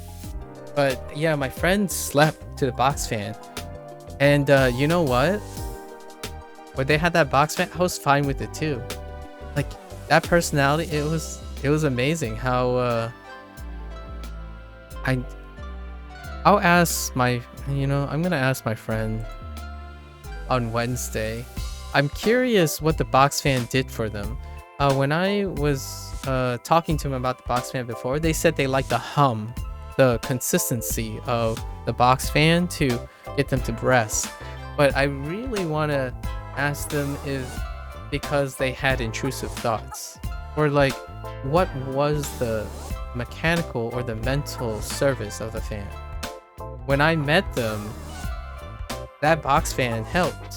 So like I took inspiration from being their roommate for 3 years, and things like that kept mania at bay for me. I mean, I didn't know that was the case when I was younger, so I'm kind of curious upon reflection what my best friends think about that as well, like that idea. It's difficult to really know when you don't know, right? So when I was younger, I tried to find, I didn't know, I was literally trying to find things to drown out my intrusive thoughts. And that's fair enough. And intrusive thoughts can be very, very dangerous, especially when you have a lack of self-control. So I think one of the biggest things that come out from intellectual is they often appear like they're always holding something back. And you might be thinking, a lot of times those who are less of intellectuals, like less intellectual scale, but more closed off and direct and foolhardy, like more arrogant and confident, they tend to be like, why do you always sound like you're hiding something? Or like you're not telling me the full truth or the full picture. And the idea really isn't because, in my opinion, to emphasize, it's not because we don't want to tell what's on our minds, or like what's on my mind, for example. It's just I can't sort it out. And do I really want to? And then you start considering all these other things, like, do I really want to burden you with these, right? Do I really want to share all these thoughts? Like, do you want mania with me? Like, really ask yourself. And then the idea is that other person, for me as an intellectual, if I see another person who's closed-minded, who's very direct, very, very happy, and strong-willed and foolhardy, my first inclination is, if I share everything, are they healthy enough to stay in present while not feeling attacked, or like feeling like they're being opened up for exposure? And when I mean exposure, I don't mean exposure as in I'm calling them out, but more for weakness. So because often holding back is a coping mechanism, it's a protective measure. If you are an intellectual, you are obviously holding something back. If it looks like that person is always holding something back, it is also can be overlapped with someone who's legitimately maliciously hiding intent and whatnot. But technically, intellectuals are hiding intent too. So, but it's very difficult to understand if they are doing it as a form of coping or habit forming, or it's the idea you have to establish trust that this person has your best intentions in mind, your feelings in mind. However, a lot of times hiding something is vilified. When you hide something, it's a projection of self. So that other person who's closed-minded, who tends to be less than, the first thing they would consider is, you look like you're hiding something. So therefore it has to be for malicious intent, because I would be hiding something. If I had something to hide, it would be bad. So that's a projection of that person. An intellectual, when they say, you know, like, you seem like you're hiding something, is everything okay? That would be the first answer. That would be the first question. Like, is it all right if you share, or it's all right if you don't want to share? It could be very hard, like secretive, or you're not ready to share, and maybe there's a trust issue. So there's all these other things that come, and you do get a semblance of emotional stability on the outside, like the but that's from coping. That's from hiding what's going on in your mind. Not, it's an exercise and practice. It's a gold standard, in my opinion, of hyper-functioning people. They hide things because they don't know for sure, and it's a way to cope with feeling appearing emotionally unstable. The individuals that are more closed-minded, like, and I'm not saying in a bad or good way, when you close off your mind, You become very focused. You understand what's right or wrong, what makes you feel good or bad, and it's on your sleeve. Like, it's out for display. So when you're happy, it's right there, because it's the thing you're not juggling. You're not juggling being sad and happy at the same time, or whether you are sad or happy or both and not, or bittersweet, or like that stuff. So what happens to filter this out as intellectuals, and they are the vast minority, this is my belief, I don't have evidence, but heightened hyper-functioning intellectuals are far rarer. And what do you do when you cope knowing that you are far rarer? You don't treat other people like yourself. Do not project yourself expecting that they will be able to empathize with you, because that's a recipe for more failures than success. You could take a leap of faith. A leap of faith is what I do sometimes, and I'm going to tell you, I'm going to end up with my foot in my mouth all the time. Like, a leap of faith against your statistical well-being is an act of good faith, but it doesn't change the idea that someone will not be able to empathize with you statistically, right? You are unlikely to bump into them.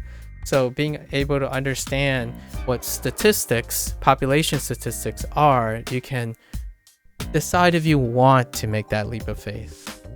So all the things I say now, I'm saying it for my own personal deliberation, and I leave it to other people to interpret. And I can tell you, from ever since I started doing this, right, the deliberation of sharing the mania that's in my head, 3.5 years, how many people do you think resonated with me? Well, you can count the people here. It's not a lot. It's not a lot.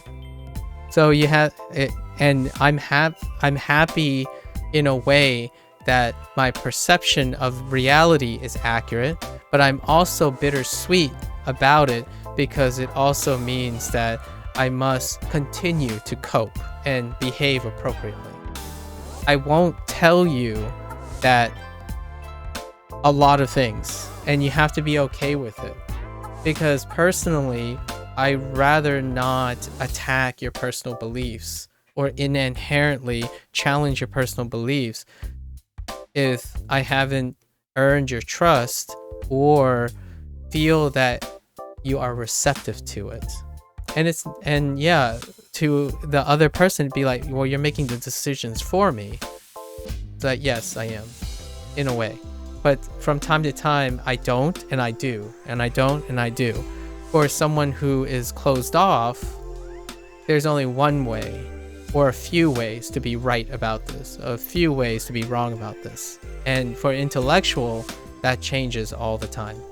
So if you ever meet someone who feels like their personality constantly changes over time, or they are constantly taking different stances, or constantly being a contrarian, you're probably talking to an intellectual, because they are awfully conflicted. They are extremely conflicted. And how do I cope with this? Trying to accept not knowing something. Work on not having to be the best. Work on trying to just be okay with things. The 80-20 rule was not something I was born with. It was something that resonated with me, that helped me have a healthy relationship with myself. Not finishing this game and grinding my brains out and treat this like Osu is going to save me from myself, or save me from myself that I don't want to entertain right now. So I can choose to grind this out, but right now I can at least gauge, like, I don't want this that much, right? So knowing that your tendencies give you the power to prevent you and give you a little emotional stability, but practicing it is way harder if you inherently do something for a very long time. And for me, it was about knowing everything. I wanted to know everything. When I was younger, I just wanted to always be right. And now I'm singing a different tune. Personally, it's a lot of fun when I'm wrong because it gives someone the opportunity to tell me something and I don't have to do it. So if there's anything I've learned from being a hyper-functioning, idiotic know-it-all as a younger person, is that you can inherently make people feel good about themselves while all they're doing is helping you. Think about that for a moment. How do you get experts who are at the top of their game, who developed a sense of narcissism, arrogance, and self-confidence? How do you turn that into a win-win situation when you don't want to put in the effort? That's right. You can entertain their narcissism and arrogance, and it will help them get even better and enable them. And what do you get in return? You get all their knowledge and stuff compacted into a hot take for yourself. And you don't have to go somewhere else to do it. So it's a win-win. It's harmoniously interacting with someone. So yesterday was a great example of that, in my opinion. That's how I reflect on yesterday's comment. And I won't, this person knows that they're very good, but they're really hard on themselves. And I do see a struggling burning sun, like a literal burning sun. Like I watched today and I spectated. I hope this person gets some balance in their life, but as a way of communicating with this person, I catered to them because they are different. They are special. That's the idea. They are in the 99.9th percentile of proficiency in a singular task, and that's incredible. But I had to level them to understand that it might not feel like they're special because they're racking their brains and they're busting their butts to eke out like a 0.1% performance gain. And to ground that, I had to empathize with that and also reinforce the idea that everything I'm saying is in contrast to what they experience, but at the same time, I'm complimenting them because it is true. They are extraordinary. You do not have a reflective experience. You cannot be an expert and extraordinary and still retain wholeheartedly a reflection of the majority. It's a trade-off. If you are super special and you're a genius, you're going to feel alone. And then when you tell people what your opinions are by your own experience, instead of relying on other people's data collection, when you are extraordinary and you do not rely on data collection, empirical observations, anything you say from your life experience is different because you are different. What do scientists do the most as experts of critical thinking and problem solving? They rely incredibly to compensate on empirical observations because they have to remind themselves their personal experience is exclusively different because they are in the statistical minority. So to compensate for that, they are in a profession of relying on something that is as far removed as their self-selection bias can happen. And that's what I did my entire life. But now I kind of want to be in it. I want to be a goofball and take spontaneous decisions. And I can tell you, 4 years of doing that, I don't think I might have done it twice. I celebrate those times that I did it. Okay, so what is a thing that I recently shared? Joshing was here for this. I bought a dry eraser board that I didn't use for 6 months. And when I see it, I have to remind myself, no, it's not because I was not being pragmatic or rational about it, or, well, it's kind of all those things. But I also see it sitting in the corner as a reminder that I can make spontaneous choices. And they don't, it still lingers in my mind all the time because it's sitting in the corner and I left it in plain sight as a reminder of my lapse of judgment. But at the same time, I done it as a spur of the moment, and I don't do that very often. So you might be thinking buying a $5 dry eraser board is trivial, then you're not in the same mindset that I am in. Like, legitimately, my actions and stuff carry so much consequences that I wouldn't want to burden most people with the emotional instability that comes with even the finer tasks. So if you're ever wondering how deliberate I am when I talk about things, it's extremely deliberate. It's exhausting. It's not sustainable. If you're in that situation and you're always constantly hyper-focused on every little thing you did, take a breather, learn from someone who is closed-minded. Like, I know how that sounds. It can be very off-putting. It can be very unreceptive, but observe their behavior. Observe how they become happy. Balance yourself out. It is the idea. It appeals to the intellectual because it's challenging.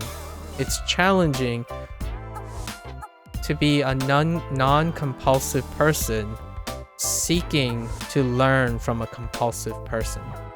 But those are the things that ultimately give you a route to create balance. Hey, I can spend those $5 on a meal. Yeah. Like, I still haven't used it. Okay, here's another one. I do have this, but I bought it way too early. I have a $500 tripod.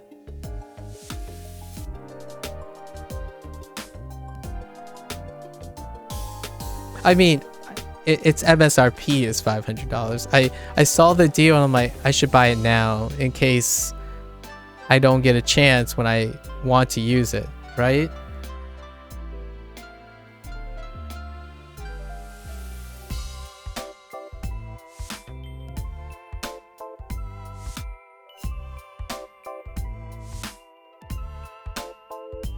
In this tube is a $500 tripod. And I still haven't used it, but I am going to use it in like less than a month. It's just I saw a great deal, was saving it, but I can tell you, until I use this thing, right? Until I use this thing, I don't get any value from it. So what could I have done with that money in the meantime, and then spaced it out, and then just make my returns, and then buy this then? Well, I had to be okay with that. I think the vast majority of people be like, oh, I'm going to use it, and then when they use it, it's like, see, I was right. That's not how I would interpret it. As an intellectual, I lost that $500 in value over the course of 6 months. I could bought something $100 or $200, make a return, make the difference in $300, make up another $500, and then buy it then. So don't be an optimizer. If you want to stay and find balance, in my opinion, and you feel like you're always constantly trying to find the best way to do things, we got to be okay with these things. In fact, sometimes collect something. Just buy something to collect. It can be, it's so off-putting at first, but it could go a long way to self-care. But anyways, just so I share, you're probably never going to actually see this thing because it's gonna be the thing the recording device is gonna be on, but yeah. It took me 6 months to decide on the tripod that I wanted for like the rest of my life, because this has a lifetime warranty. But anyways, this is a tripod for life. So yeah, 6 months to figure out what I want to buy for like the next 20 or 30 years of use. I think that's a fairly nice return on investment.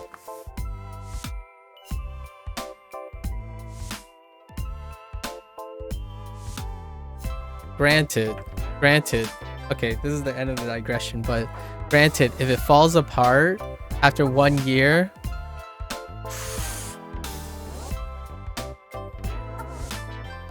you're gonna hear some long digressions about that. All right. Okay. I've digressed. Am I ever gonna get to the end of to review this game? I don't know at this rate. I don't know.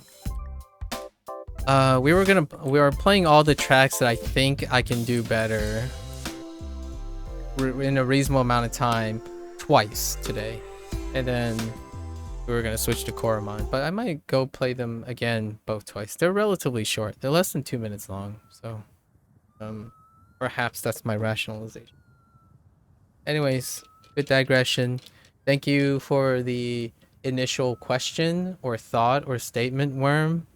And yes, I think it's yes and no, of course, but it's a very important thing to keep in mind.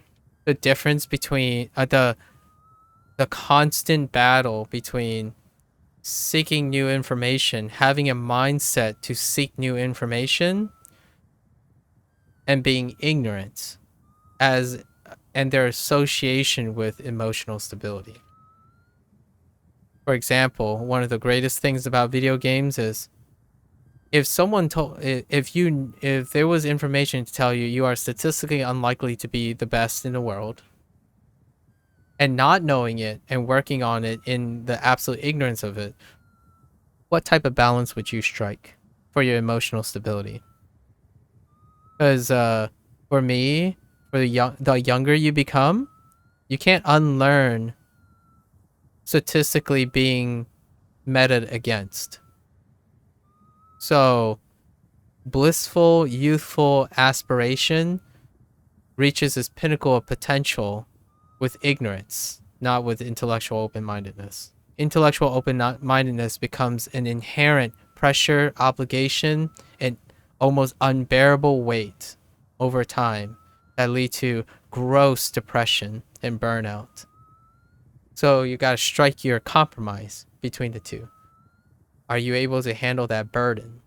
As a young person that got capped by the system, I would have wanted to know. I would have wanted to know as a younger, but I didn't get to know. When I was a young guy, when I was younger, I was a kid who didn't have the internet. I didn't know that my growth was capped by my circumstances, my resources. My parents tried to provide as much as they could, but I did not have the resources. So high school, I could have went to college when I was 14 or 13 even. High school was absolutely, there weren't very intellectual learning lessons. But would I give that up? No, I learned emotional lessons. So, but for the sake of the principle of the thing, I didn't need to go to middle school or high school. I wouldn't know that though. On the internet, it would be, if the internet was around, that's a whole different story. And now kids live in this context. They can't unknow things. So when you raise a child, where do you introduce them to the world? When do you introduce them to the world? Can they handle it? Like, it's a parent's, it's an adult's responsibility to a great extent to know that I hope my child is the one that knows, or these kids know that if they knew the statistical outliers and all that stuff, how does that impact their potential? How does that introduce emotional instability into their lives? As a product of Chinese culture, my parents, I literally knew this the moment I could comprehend what they were telling me. They have told me that there is someone better. So for me, I wanted to know that when I went to middle school and high school, I got capped. It would drive me to leave that cap. I would try to have gone to college way earlier in my life. But the thing is, I wouldn't trade it off for anything that led to me now. Because I wouldn't come to that realization. I wouldn't have my friends. I wouldn't be doing this, right? So with all that said, there's a social experiment that you can look back on and how it informs you today. So I'm using these hypotheticals as a way to inform myself today and how I would try to embody myself as a youth, right? How would I feel if I was younger in that perspective, raised in this situation, in this environment? I would probably become any one of those numerous children's now, like kids growing up that tries to balance knowing that, yeah, you're probably not going to be the best, but you're going to try anyways. Before the internet, kids were just told they can be the best in anything they want, and they don't have evidence or anything telling them otherwise until they got older, when they already tried and failed and did their best in ignorance first. So it's a really different scape now. And I'm playing this game and I'm thinking the same thing. But I'm playing this game as a 30-year-old plus man that had an experience of understanding that I grew up with they're always knowing better, but the system capped me. That's the framework that I'm doing. So when some guy pulls up and says like they're going to be the best, I can relate to that and I can't relate to that. Because when I was in my 20s, I didn't know what I could do. I just know what I know how to do. The internet was not that big yet. I did not get to choose that. And I'm smiling because I know enough to know that if the internet did exist, I might have been lost too. Like, it's not like I can remember how I was, like, emotionally, how I approached things when I was younger. Because if I was thrown into the internet, would I stretch myself so thin that I go into a deeper depression at the age of 15 or something? Would I have burned triply as bright and not go into like a near mental breakdown in my 30s as opposed to like mentally break down like in my mid 20s? So that's how I relate to Zoomers and Alpha right now. I'm trying to take myself apart and think about the personalities, the mindset that I still have and hold with me, and I place myself in this context. I would be very close to the.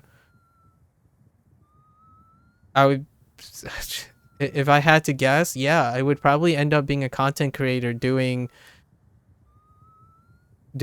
like bootstrapping things that are really, really great, but then by the age of 18 or 19, I want to retire already.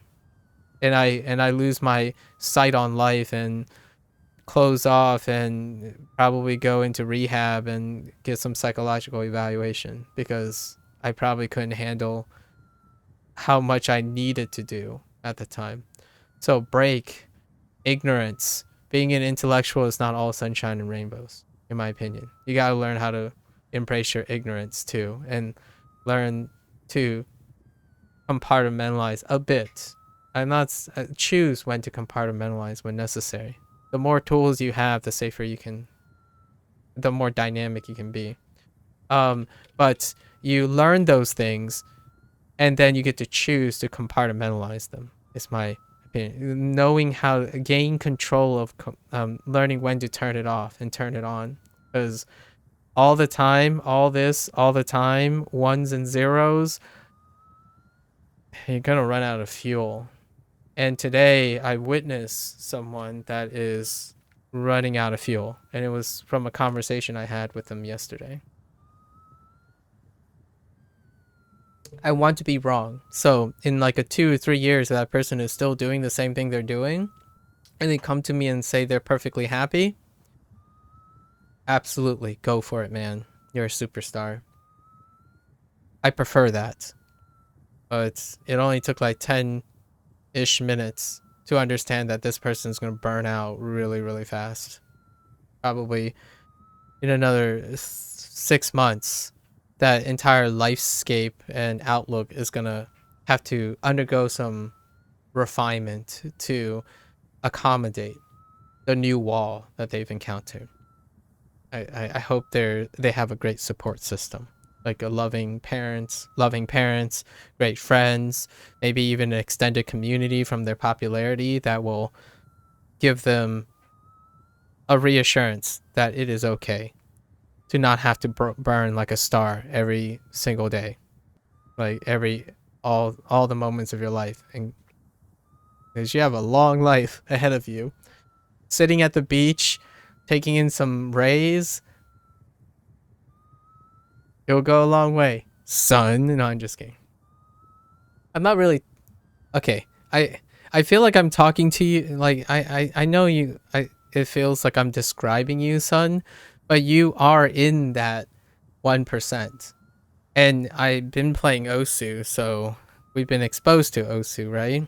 So you are in that 1%. So it resonates with that 1 or 2%.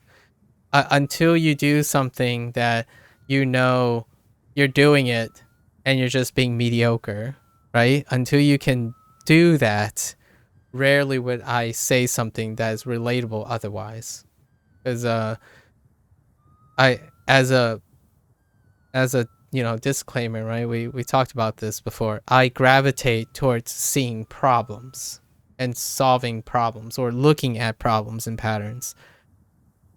I don't talk generally, I say very little about healthy things unless it is addressing those problems.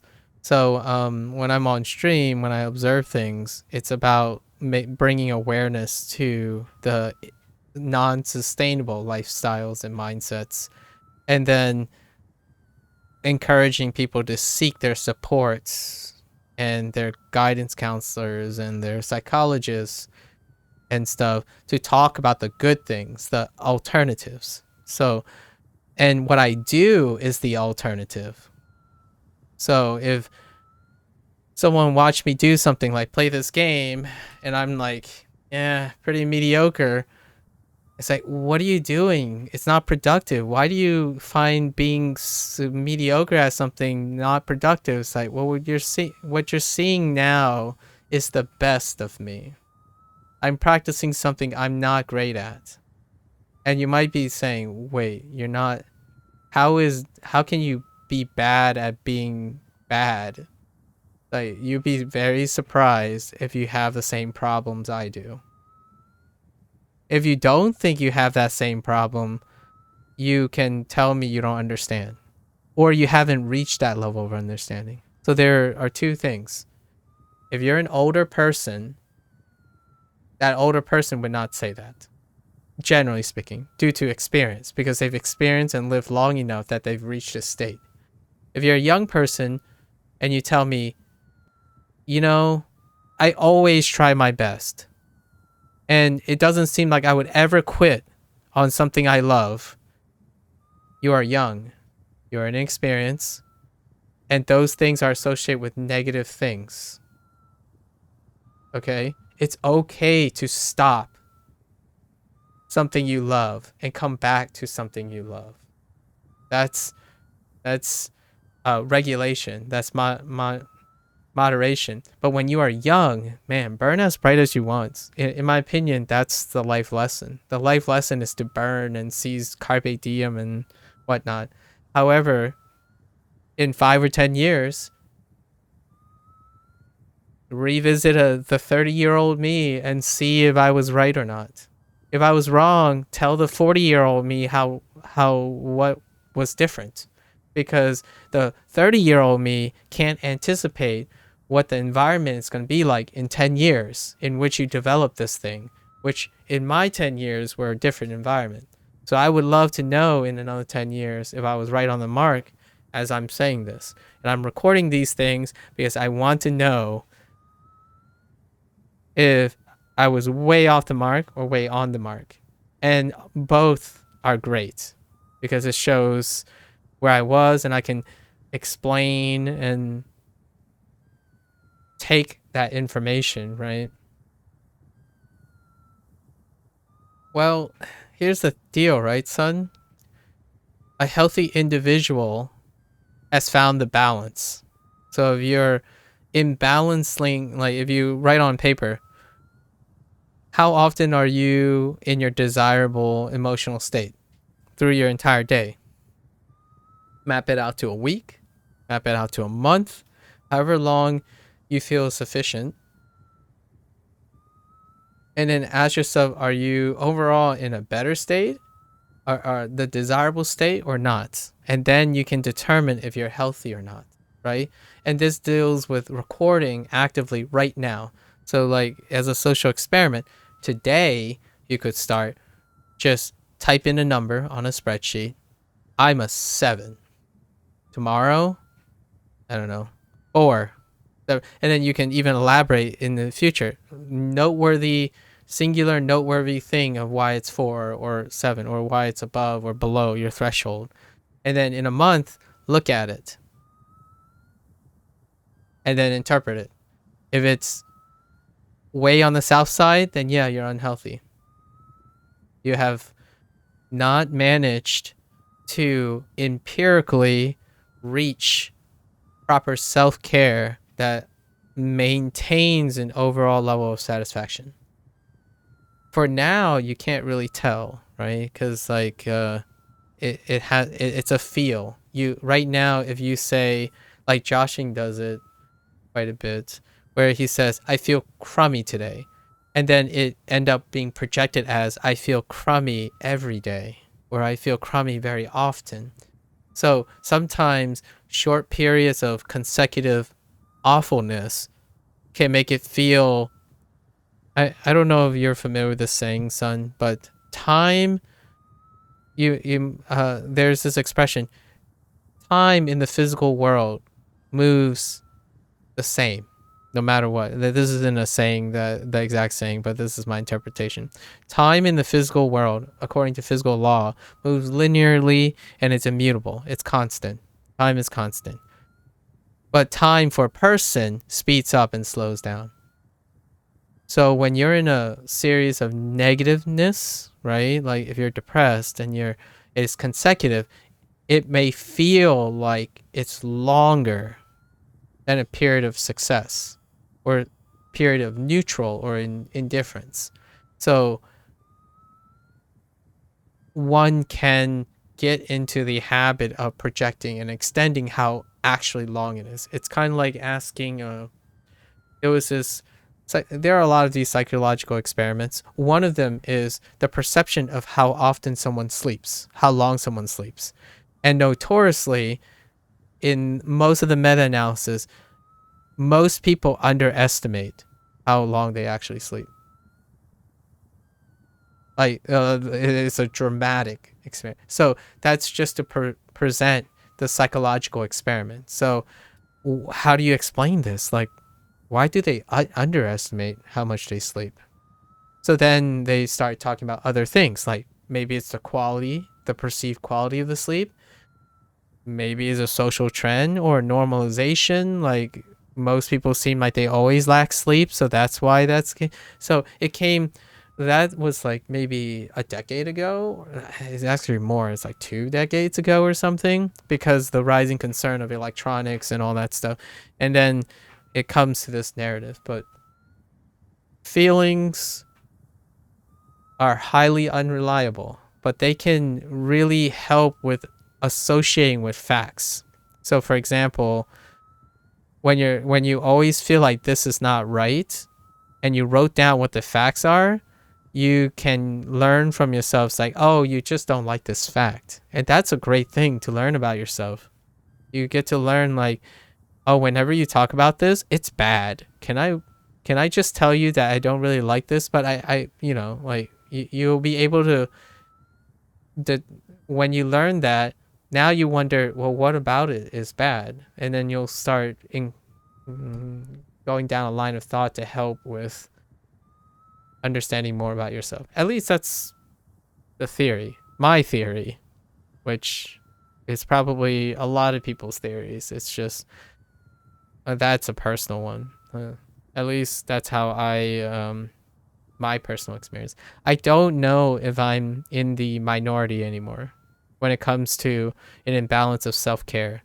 I'm not sure if that's a minority. Like being in the internet generation, like among the internet generation, the people who grew up with the internet, the thing I just said about an imbalance of self-care, I don't know if that's in the minority. In my generation, pre-internet, that is not the minority. That is the minority. Like, without a doubt, that is the minority. Nowadays, it's a little bit more nebulous. Because of the trending need for mental health and self-care and counteracting what our internet algorithms and overlords are projecting, I would say it's probably less so now than before. So there are far more people who are not, in my opinion, not given the tools for self-care, for proper self-care, because you have to grow up way fast. It's ironic. It's ironic to say this to an older generation who has not transitioned into the internet, but the internet accelerated people's intellectual nature. Even the most closed-minded individuals can close-mindedly be extremely well informed at an incredible pace, and that ages a person, not through experience. It's they incredibly accelerate the perceived age of a person without experience. You do not require to systematically gain the experience and its complexities and its trade-offs and stuff by engaging in the activity, but you've aged incredibly disproportionately with knowledge. That's kind of like that kid that realized that the greatest athlete in the world are a freak of nature, and you decided you wanted to be an athlete in that same sport. You've mentally aged like 30 to 40 years, but your body is still a young sprout wanting to still engage in it. And you're going to spend all your time doing that, knowing the 20 or 30-year-old knowledge that's already there.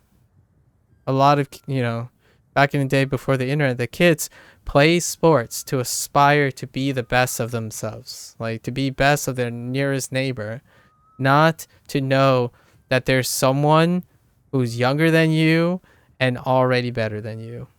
That's I don't think based on the outcome and how frequently this happens, I don't think the majority of people can handle that, like at a young age.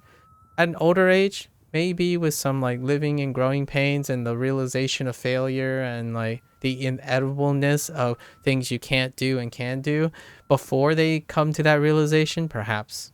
If there's a timing for everyone, like the dependency of when that timing is, it's malleable because humans have different tolerance levels.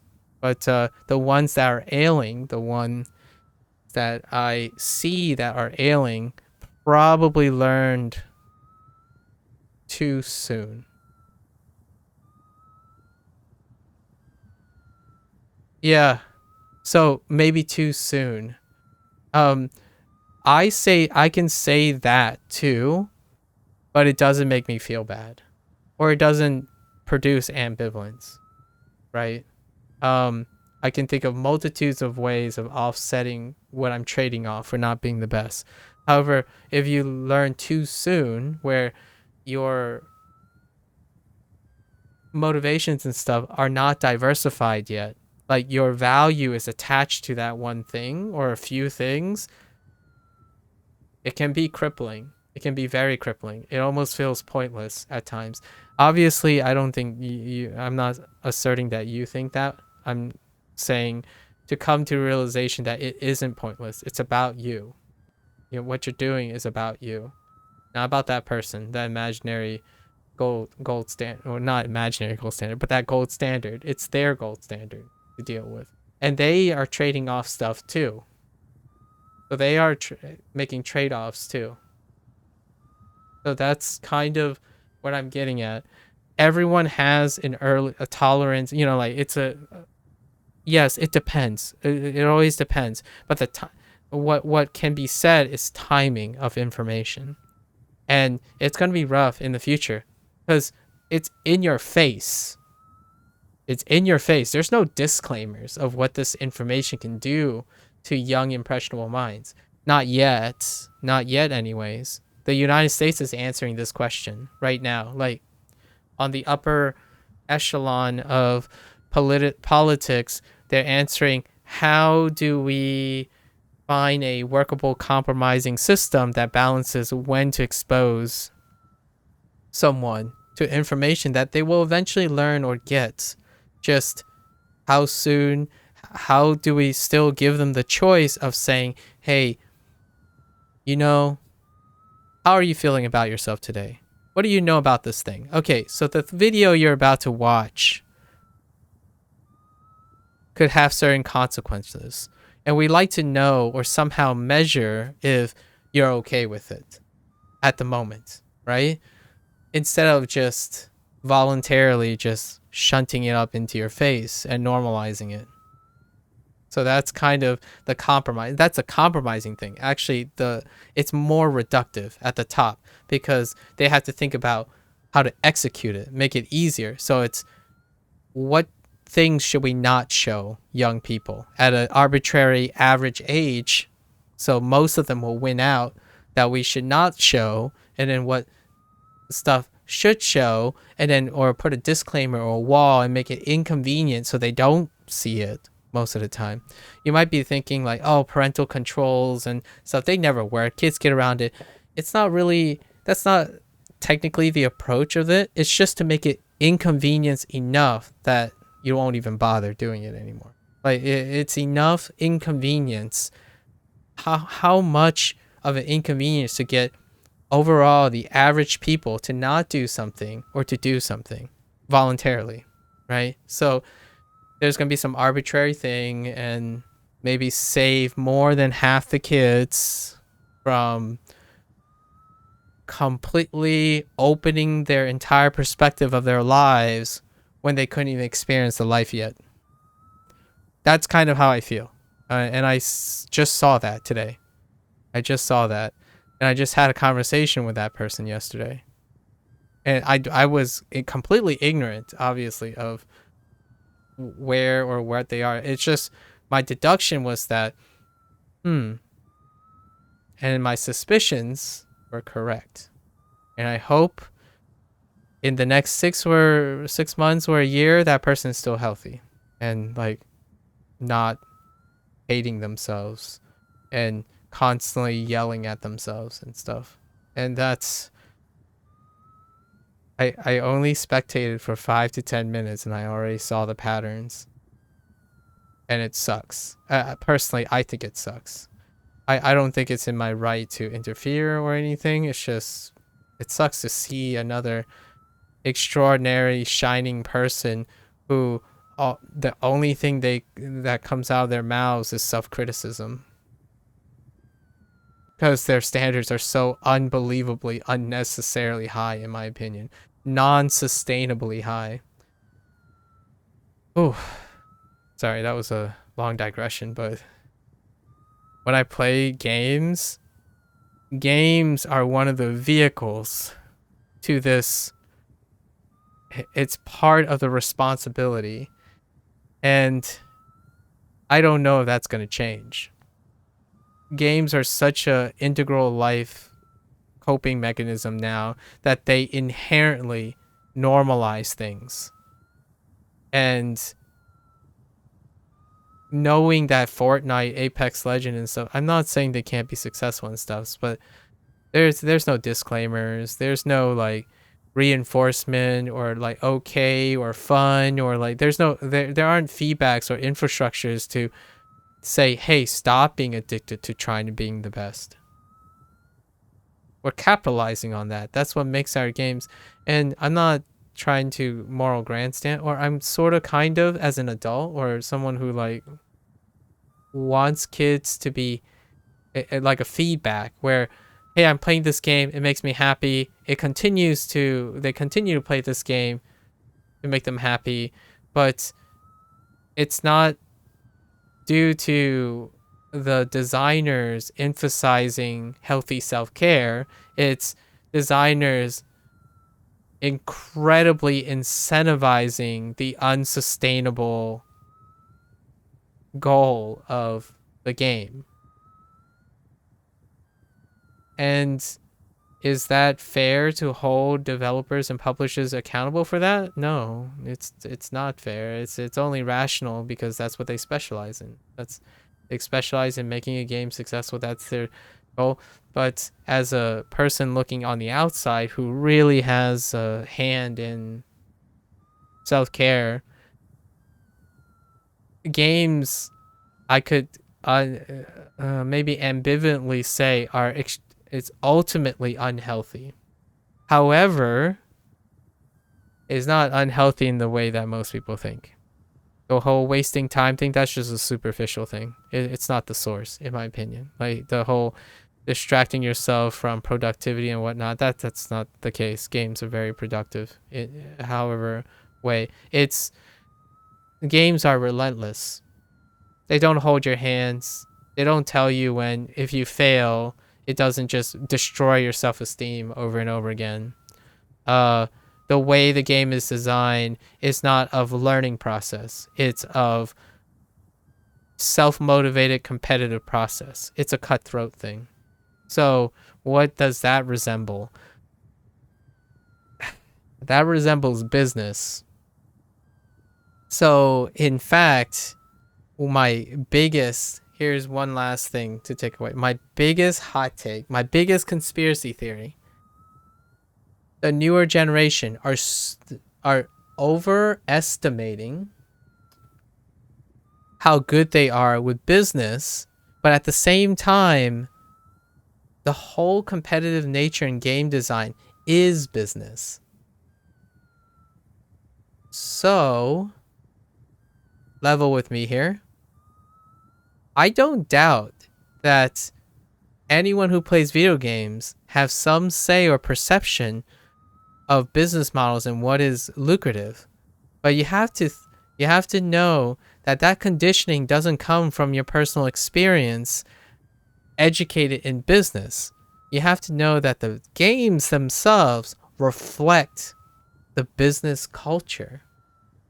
It reflects the job culture. It reflects academia. Games have become life.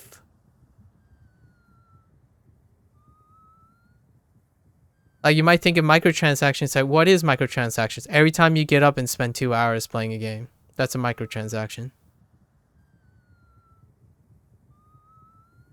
You just don't think of it that way because you're thinking about it in terms of money. Every time you spend an hour playing money, how much can you make? That's a microtransaction. You don't like games. Well, that's what detaching from games mean, right? You're taking a break from the business model. But the thing is, Josh, you're in a way, what I'm trying to say is you're substituting one for the other now. Games are designed in a way that they're cutthroat. They're a reflection of real life now. They're no longer an escapism. The things you like the kids that like games these days can make exceptionally successful people in any of the tasks that are outside of games, because the game's philosophies, the popular game philosophies, milk the exact motivation and philosophy and mindset that makes successful people successful. It's just it was channeled into video games first. I escape from games because I'm coping, and it's just the real life because they're the same. Yeah, they are. That's what I'm. So games used to not be like this. Games used to not be inundated, cutthroat, and compete with each other. Joshing. Like, they're not there to be treated as business. Microtransactions, pre-ordering, methodical, manufactured. But that's how you approach jobs. That's how you approach education. That's how you compete with each other. So all the popular things harness the same mindsets and personalities, only now it's channeled into video games. Like, so when you normalize video games, inherently, actually, you can be very competitive in everything else. It is very transcribable, but is the game teaching you that?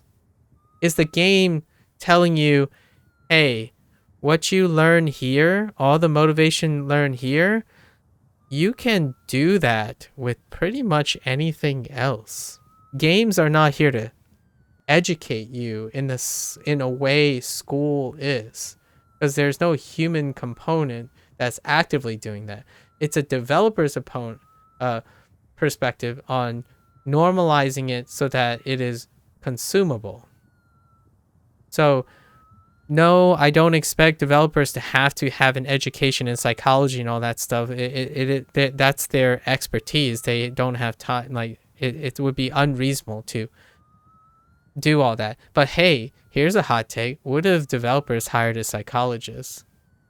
And I mean, I know it's a little money and stuff, but accessibility has become a forefront. Just so you know, I'm not saying the gaming industry is not doing anything about this.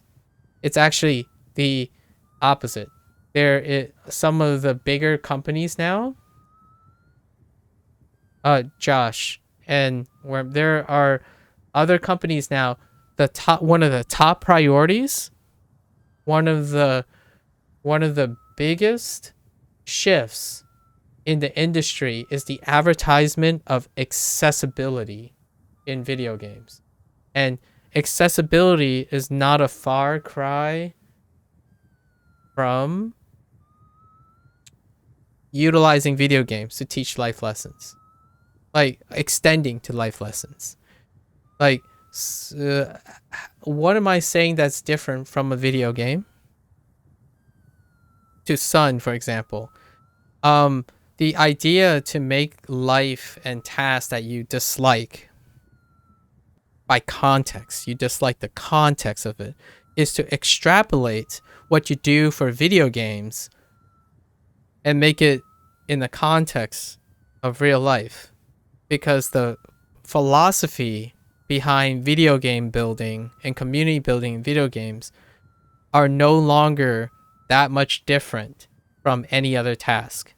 You have to integrate into a community. You have to belong to the community, learn how to communicate in that community, observe objectively, and have personal opinions about it, and compete in a cutthroat way on a skill that's really refined, and there's no pity party when you fail.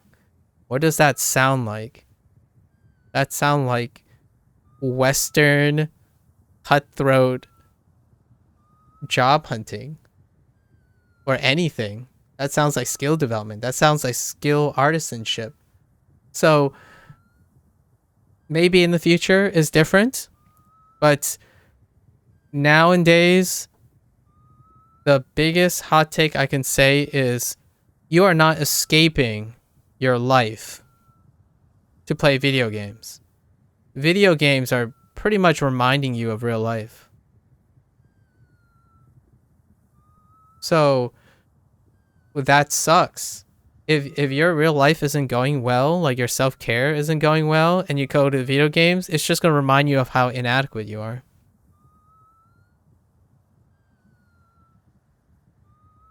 And it doesn't help that all the influencers and all the other people and kids and stuff are reinforcing that.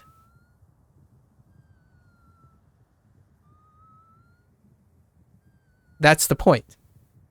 That is the absolute point. You just highlighted the point. That is the perspective that I am saying because they don't see it that way. This is the hot take. I'm not saying what everyone wants to say or hear. It wouldn't be interesting. Like, I'm not saying what you want to hear or what you're compelled to hear. I didn't say literally that's what people are thinking about. I'm saying that's what I'm thinking about. I am interpreting something that is outside of what everyone's living in. I am outside of a system and observing in. If you are in the system and you participate in the system, it's really difficult to make an observation about it. So like when someone's outside of me, like outside of this, they don't play video games, they don't stream, they don't look for content. They can make another observation on me as another subgroup on top of the subgroup I'm talking about. So it's not nobody, but some people, right? Because I'm part of the group. So like if someone stands outside of me, right? So your group doesn't include me. My group includes people like me and your group. And then someone on the outside will see that when I tell them nobody says that, that means my group includes yours and my group. But to them, it's not nobody because they're looking out on in. So that's highlights exactly what I mean. The vast majority of people are experiencing this. They just don't see it in a way that I see it and the way they see it. I see it the way you see it just now based on what you said because I'm standing on the outside. I'm not living it either. When I play a video game, I don't want to bring my real life cutthroat competitiveness into a video game, but the video game is designed that way. It harnesses the targeted audience's motivation and compassion and willingness to find value in themselves. That's how you get kids to buy your game and stick with your game. It becomes their job to be good. And as an adult, I have to appreciate that you guys are working really hard. Someone can work really hard in a video game because that's the first thing they fell in love with. It's taking the advantage, it's opportunism from people outside to monetize kids' predilections and then utilize their passion that otherwise deviate to something else. For me, my passion deviated to science. I still burned the same way. Like I burned crazy, thought I was going to be super great, one of the best, go to the best university. I did go to one of the best universities, but then I burned out. And what does that sound like? Well, it could have been anything. I could have wanted to do underwater basket weaving if there was a competitive nature about it and a market for it. Now there's a market for games. There's a market for being good at games. There's a market for being a good content creator that make games and be good at those games. It can be a job. So what happened? It's a job. A game now represents an opportunity to be a job, a career. Before my time, that was not an option. If I were born in this time, would I consider it as an option? Absolutely. What am I doing right now? Of course, I would. Absolutely. But I'm taking myself out of my time. And yeah, I'm an older guy who lives outside the system, looking in and admit exactly. I would not say it the way I say it because in my mind as a kid, I would think like what you just thought about just now. Absolutely. Like, because most of the people and you probably, I'm not suggesting that I know for a fact, didn't go through 4 or 5 jobs, found out they kind of sucked, quit some of them, use them as life experience, go through 7 years to get another job, do that, quit that, come here and talk about it. So you can correct me if I'm wrong, but I don't think you had multiple jobs. So in order for someone to have a perspective like me, you have to go through 5 or 7 jobs, have 3 career pivots, and understand that before you can make a perspective check on that. The vast majority of the people I'm talking about are nowhere near, they didn't even live long enough for that to happen. So it's kind of safe. Wait, you don't even have one yet? Are you that young still? and and I'm saying I don't think you it's crazy. Like I don't know what to do as an adult. Like if I had a child, right? I don't really know what to say to the younger person. Like, oh, I know you love this game so much, but you're literally treating it like a job now. Because when you go get a job, it's gonna feel like that. Only it's not as good as the video game. How are you gonna do both? Like, how am I gonna convince you as an adult to do both? It's gonna be hard. You have to give one up. Like, give up the thing that you like that you can do and practically can get a job, and not get a job that is sustainable. And it's crazy. Like, I don't have a solution, but I'm trying to think of one, or I'm trying to bridge one or something. Because man, if in like 2 or 3 years, if I ever want to have a child, that's gonna be that's gonna be front and center. Like, I understand there's all the biological requirements and stuff and all that, but that seems so much more in line than trying to figure out the emotional and intellectual balance of a child now. Like, I don't see, as a prospective like parent in the future, right? I don't see younger people as someone I don't care about, because younger people treat other younger people like that. But as an older person, seeing younger people struggling with this, it's a nightmare, in my opinion. Obviously, I'm not trying to represent adults that just wing it and live up to the moment. I'm a planning kind of person, and it's rough thinking what to do. And I have a few streamers. Hey, I follow a few streamers for over maybe like 10 years now. They have children. They did have children, and those kids are growing up and they're like going through their thing, and I'm observing that. Like, I'm curious. Like, I really want to hear. It would be great to have a conversation like, what's your thought process in all this? Like, these people are literally going to expose, like, by association, they are going to be exposed. Their children are going to be either directly or indirectly. And the two really great father figures now that I know, they've integrated it. Like, they're not like secluding or isolating their child from the livelihood of what they do. I mean, my parents did that, and they work in a restaurant 24/7. Like, it's so this isn't something unique before the internet, but it is still something to consider, because the internet is another monster, right? Instead of getting the real life, like being in a 100-degree Fahrenheit, that's like 37 degrees Celsius, work environment for like half the year, and then the other half the year is like, yeah, it's moderately okay, non-stop working every single day. Is that cruel? Is that crazier to scare you and get to work and stuff than motivator than, I don't know, throwing a kid into the cutthroat environment of competitive gaming? I have no idea. One, I can tell you, is absolutely emotionally equally as destructive as the other.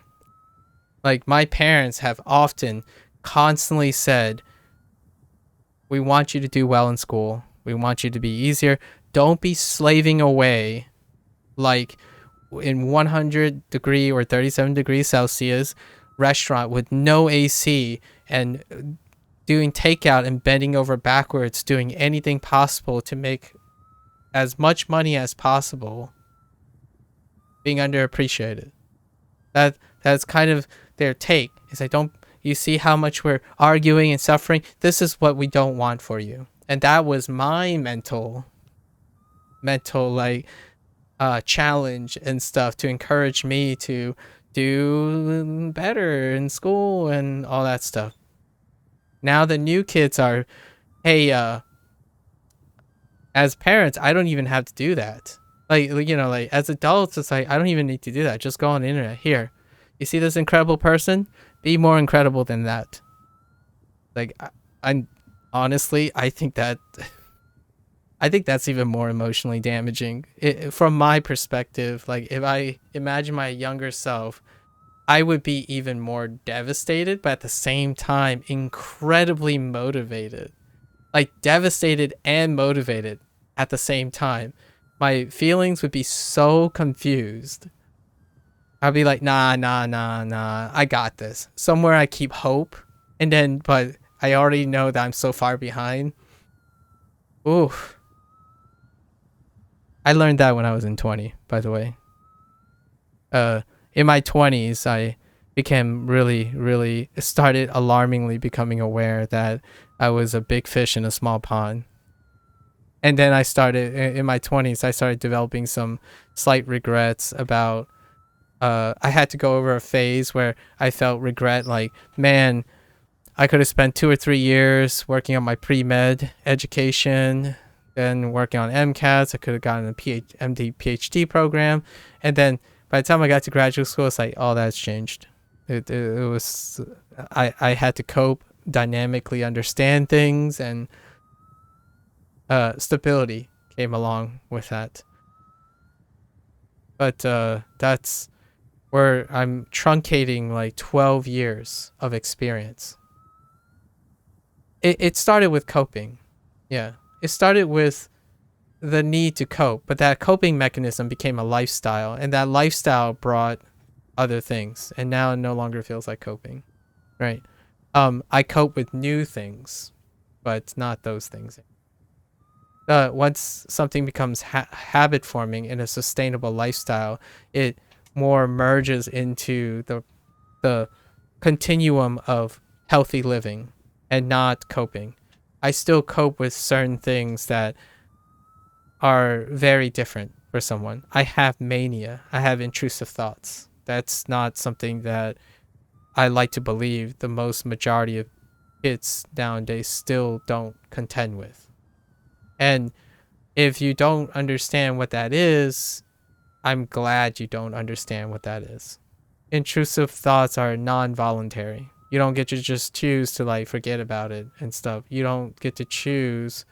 You can try your best to maybe like prevent it from happening ever, but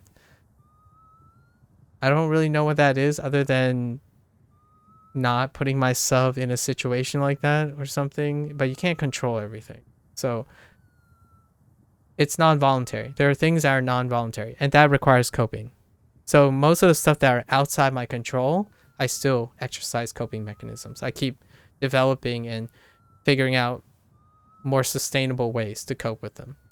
But aspirations, motivations, feelings, pride, self-esteem, lots of emotional stuff, yeah, they used to be coping things because I needed to cope with them to be an intellectual, in my opinion. Like, to be intellectually comfortable with being open-minded, you have to be emotionally stable.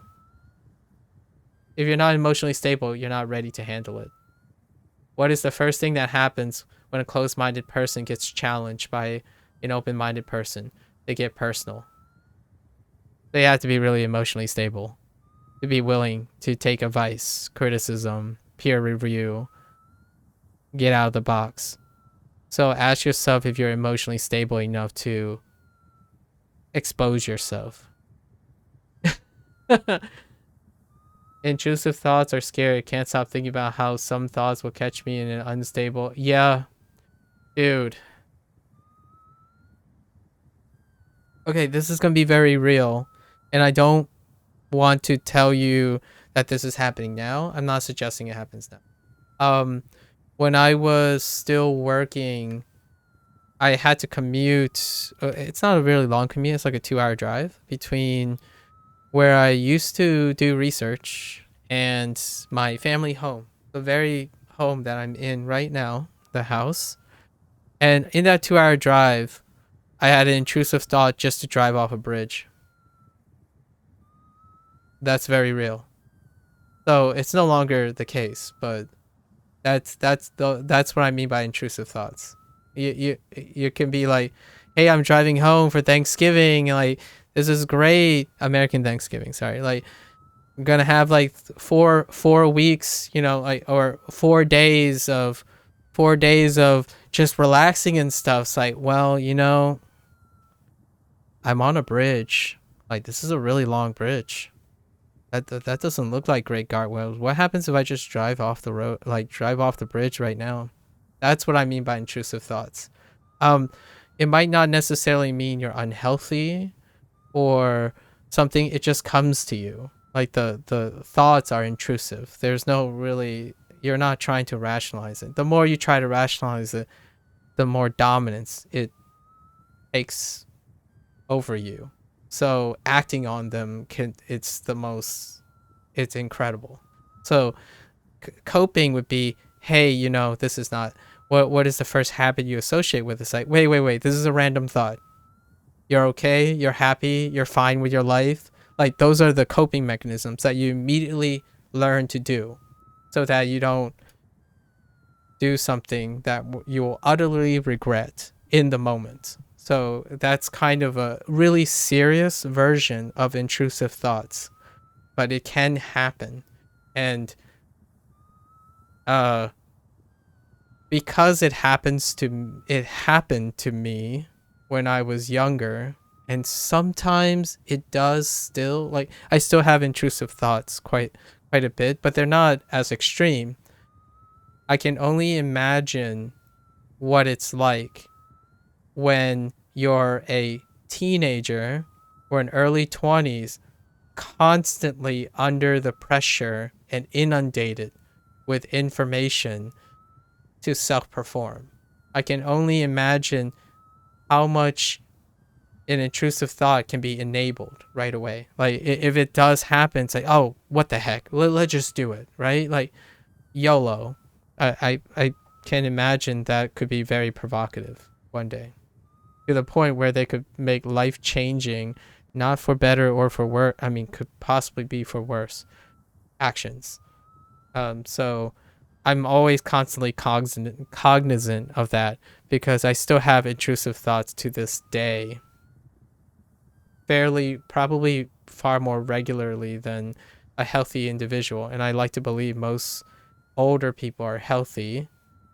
And there are still more older people than 20s and younger people on this planet. I imagine those people don't experience this as much. But I worry about where our current state of affairs for the younger generation. But yeah, that's a good example. Anyways, I've digressed pretty much the whole time here, but we'll play a little bit. Just a little bit. Younger people are so... I do feel like that's a common thing, though. I had a friend who told me it was very frequent for her to want to bite people for... That's a good one. Yeah, that's a good one. And also, we have to keep in mind, Worm, that we also live in different countries, and then we have different cultural backgrounds. So the limitations of my perspective and statistics tend to be American culture dominant in a Western society. So like we have, you know, distances and like personal various things. But yeah, it is common enough. I think it's common enough to be concerned. And that's why I'm concerned about it. It is common. Why do I want to bite people? Listen. One time I just wanted to bite myself. Like I like that's real. That's very real. Like one time I just thought, like, you know, I looked at my hand. I just wanted to we're not thinking about biting. Let's not bite. People, don't bite yourself. Anyways, let's cleanse our palate. Cleanse our palate here.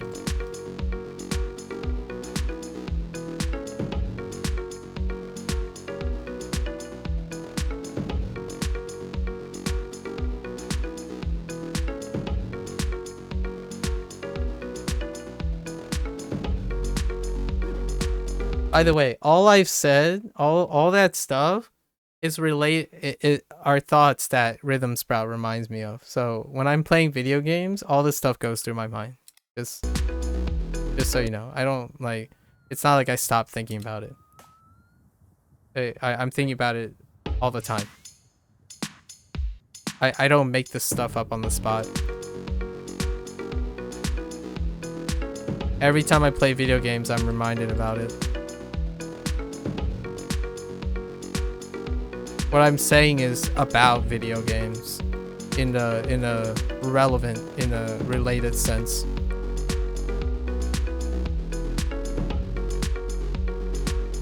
School was like video games to me, so when I was a kid, I just needed to be better than everyone else.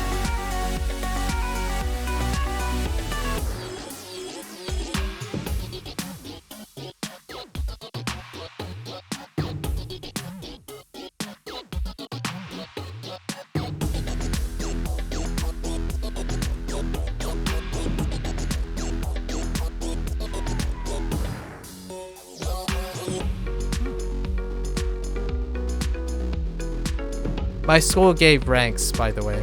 Schools are obviously ranked in the United States, so you knew where you stood.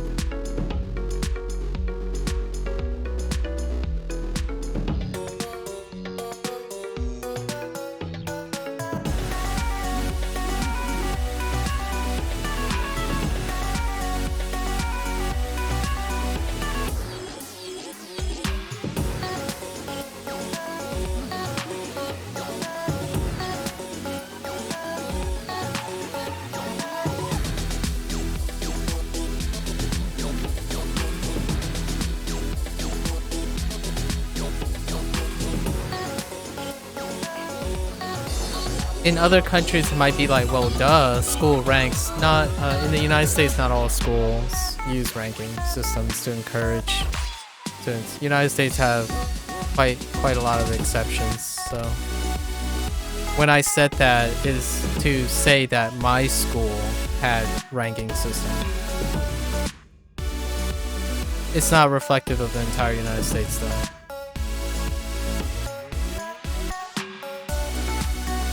And in other countries, it's actually the norm, with very few exceptions. Far less in the United States.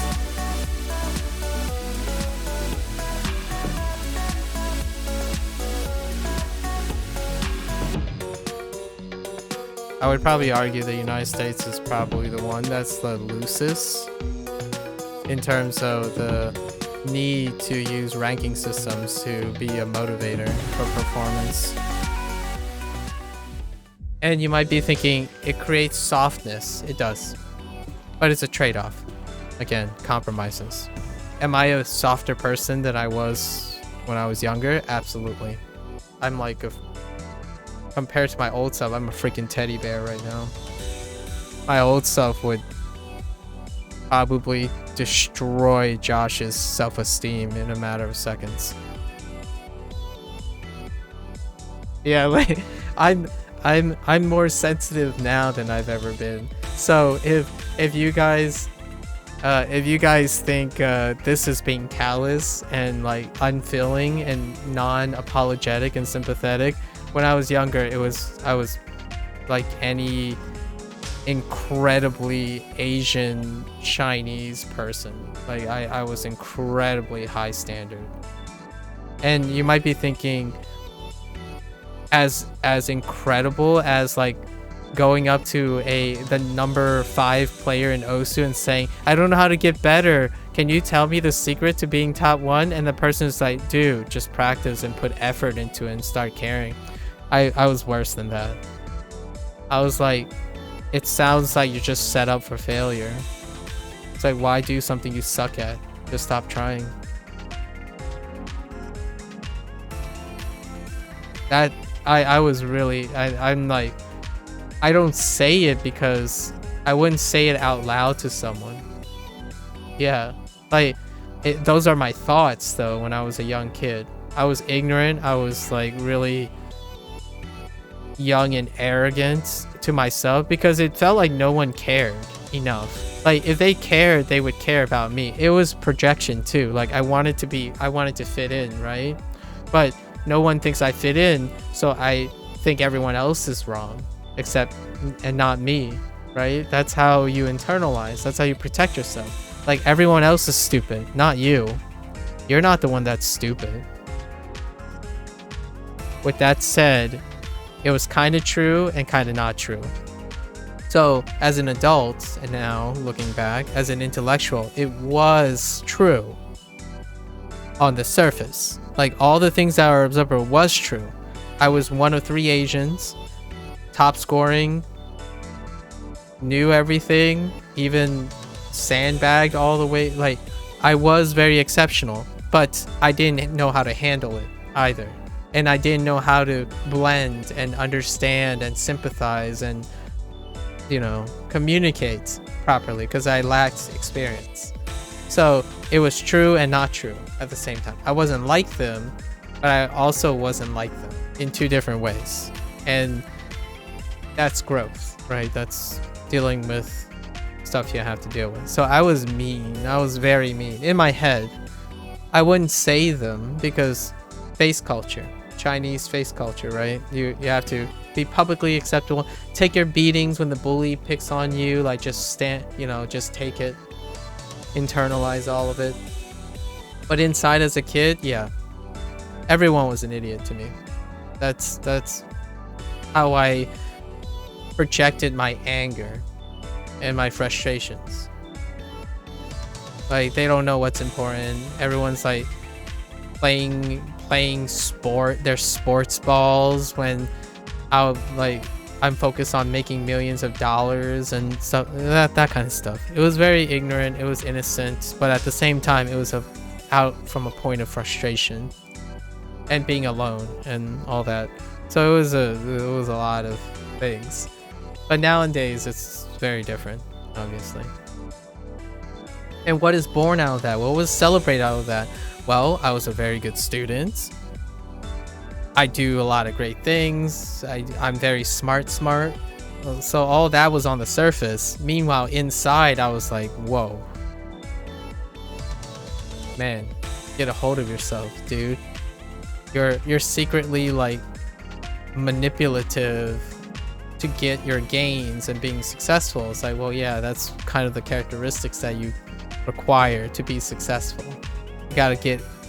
You always get what you want when you're barely even doing anything, right? And I don't want to be like that. Like I've rejected that quite hard after finding new value in things. Like I valued humans less. I valued other humans less. I valued their opinions less. What's a young pitfall? Someone has a degree and think that their higher education makes them a better human being than another person. That's what a young person would think. You worked really hard to be that good. You worked really hard to impart value to yourself. So yeah, you're entitled to act that way. That's foolhardy. That's a 10-year-old younger self.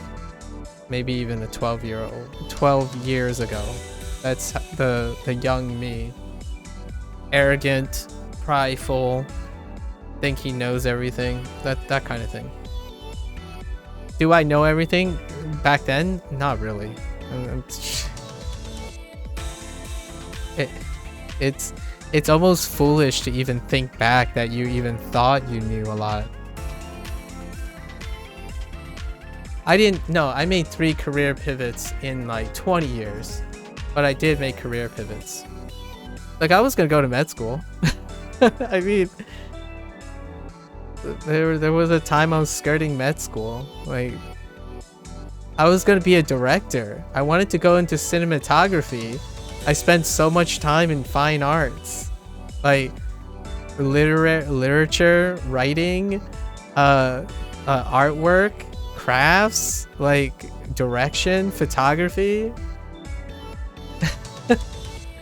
There were a lot of career pivots.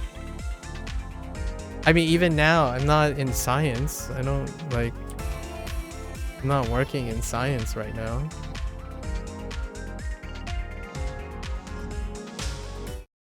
I'm not in a lab telling you about my work on deconstructing the viral life cycle of COVID or something, right?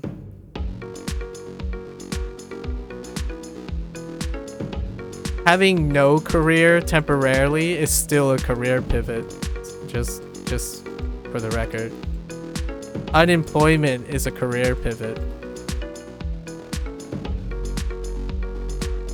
Some might not think that way, but there are a lot of things you can do when you're unemployed. With resources.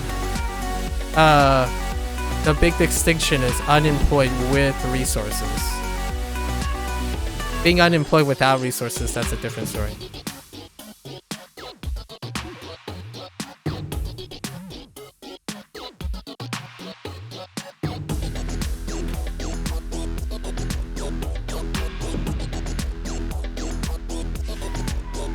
You need the liberties to do that, but you need resources. So I am not trying to trivialize individuals who like got shafted by a system. I that's not what I'm saying.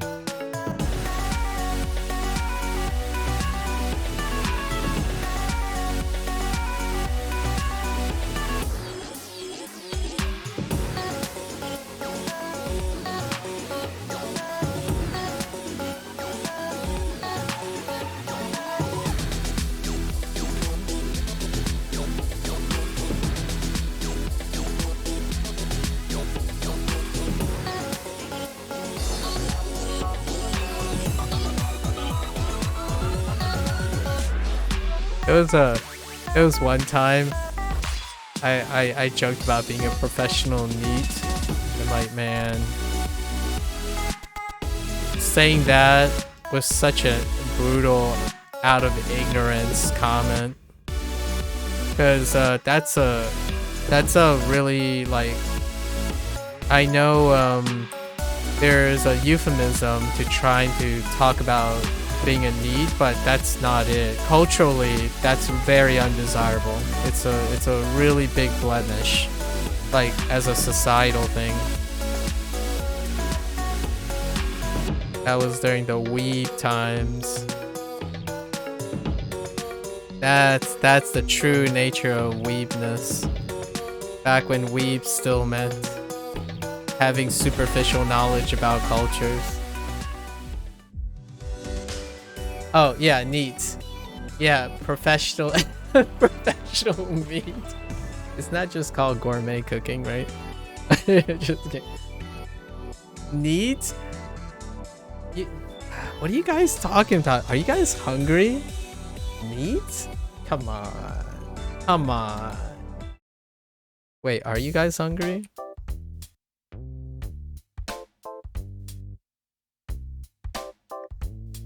No? Okay, fair enough. I'm kinda hungry. But, it's because I haven't eaten. Alright. Let's play like, two more tracks and then... Mito. Mito.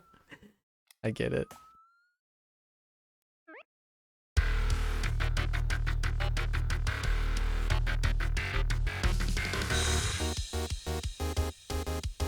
So, Josh and Worm, are you telling me you're both meatheads? Get it? Get it? Get it? Okay, I'm done.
Ugh.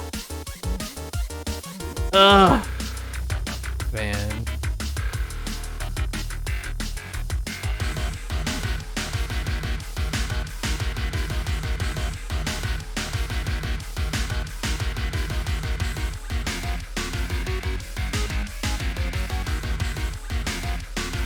I've gotten a little better at that, huh? Slowing down. E.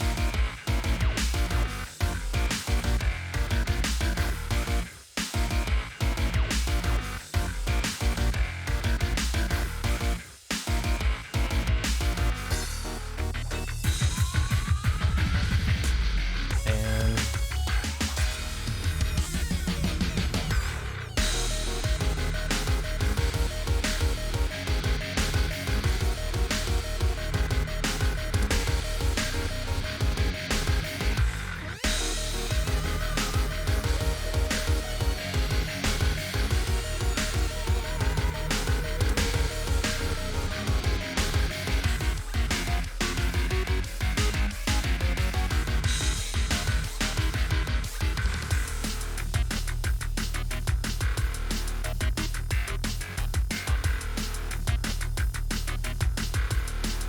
it's like riding a bicycle.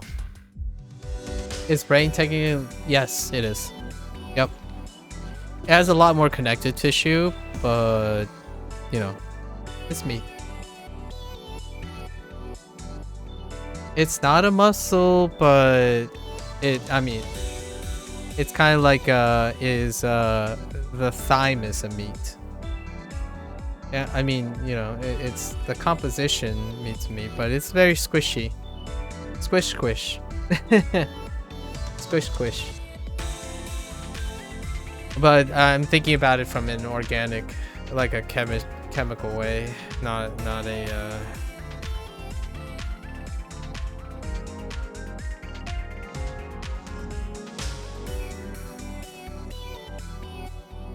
Like organs are meat. You know what I mean? Like the different organs people commonly or vernacularly would call it meat.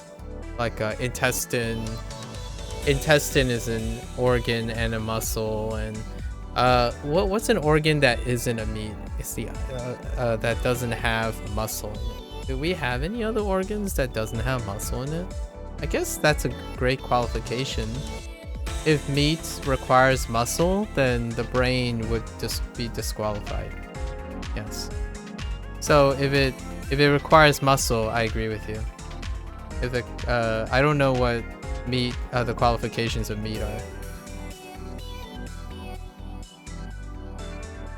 But I'm pretty sure the thymus, or the does the thymus, is the thymus a muscle? Maybe it is.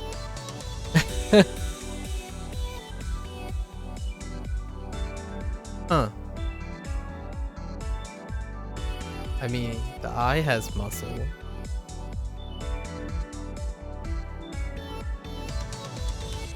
Does liver have muscle?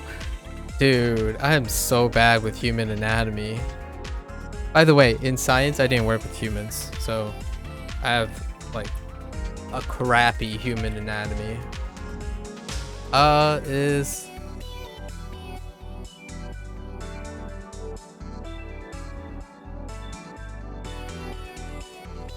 like how okay, here's the deal. I didn't work with humans, no. Well, I didn't work with humans directly. I worked with lizardmen, yes. Confirmed. I have worked with lizardmen before. The question, here's a fantastic thing about AI generated bootstrapping. The question to is the liver a muscle highlights an excerpt from Cleveland Clinic, and it says it doesn't even answer the question. It just says liver is an organ. It is also considered a gland. So is that a no or yes? Like, I guess an organ and a gland cannot be a muscle. What the? Sorry. I'm sorry. I can't. I'm gonna say no. Like, I'm gonna say the liver doesn't have muscle. tissue. It does have connective tissue. Most things have connective tissue, but maybe not muscles. If an organ is an instrument, a liver is an organ. I don't know. Take it for what you want, you know? Yeah, I have a poor understanding of human physiology and anatomy. I worked on model organisms that aren't human. But humans, I don't think we consider human an ideal model organism. Like the actual human, not like human cells.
Oh, I almost got it. Dang it. I just wanted to see if I could do it once.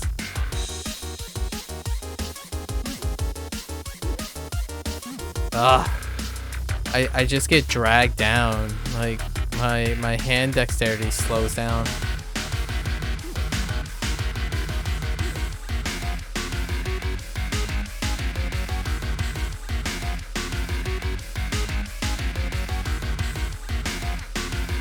Okay, that one is coming along.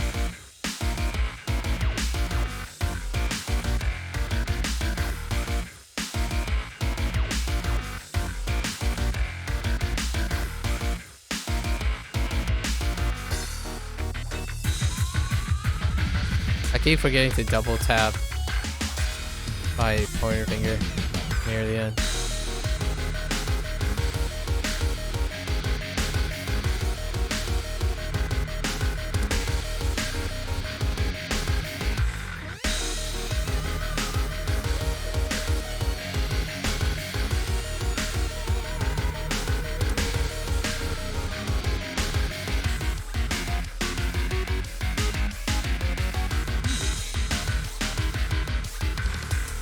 Oh, I actually slowed down too far there.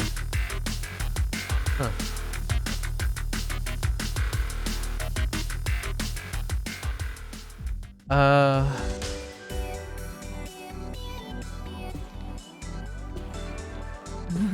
Wait. Hold up. What is happening here? Hold up. Alright, I don't know if this is accurate, but chat. Oh, here's the GPT answer. Okay, yes, a liver is considered meat. It is a type of organ meat, which is also sometimes referred to in offal. Oh, yeah, the offals. Yeah. That's a phrase that a lot of times you can ask for the offals. It's a lot of times the organs that people don't eat. So you can ask for the animal's offals at a discount price if you want to use them for cooking. But anyway, meat generally refers to the muscle tissue of animals that's consumed as food, but organ meat like liver, heart, kidney, and others are also considered meat because they come from the... Oh, okay. That seems reasonable. I like that. That's what I thought. Was that the question or am I misunderstanding? I feel like something like hornets is pretty close to an ideal body. Wait.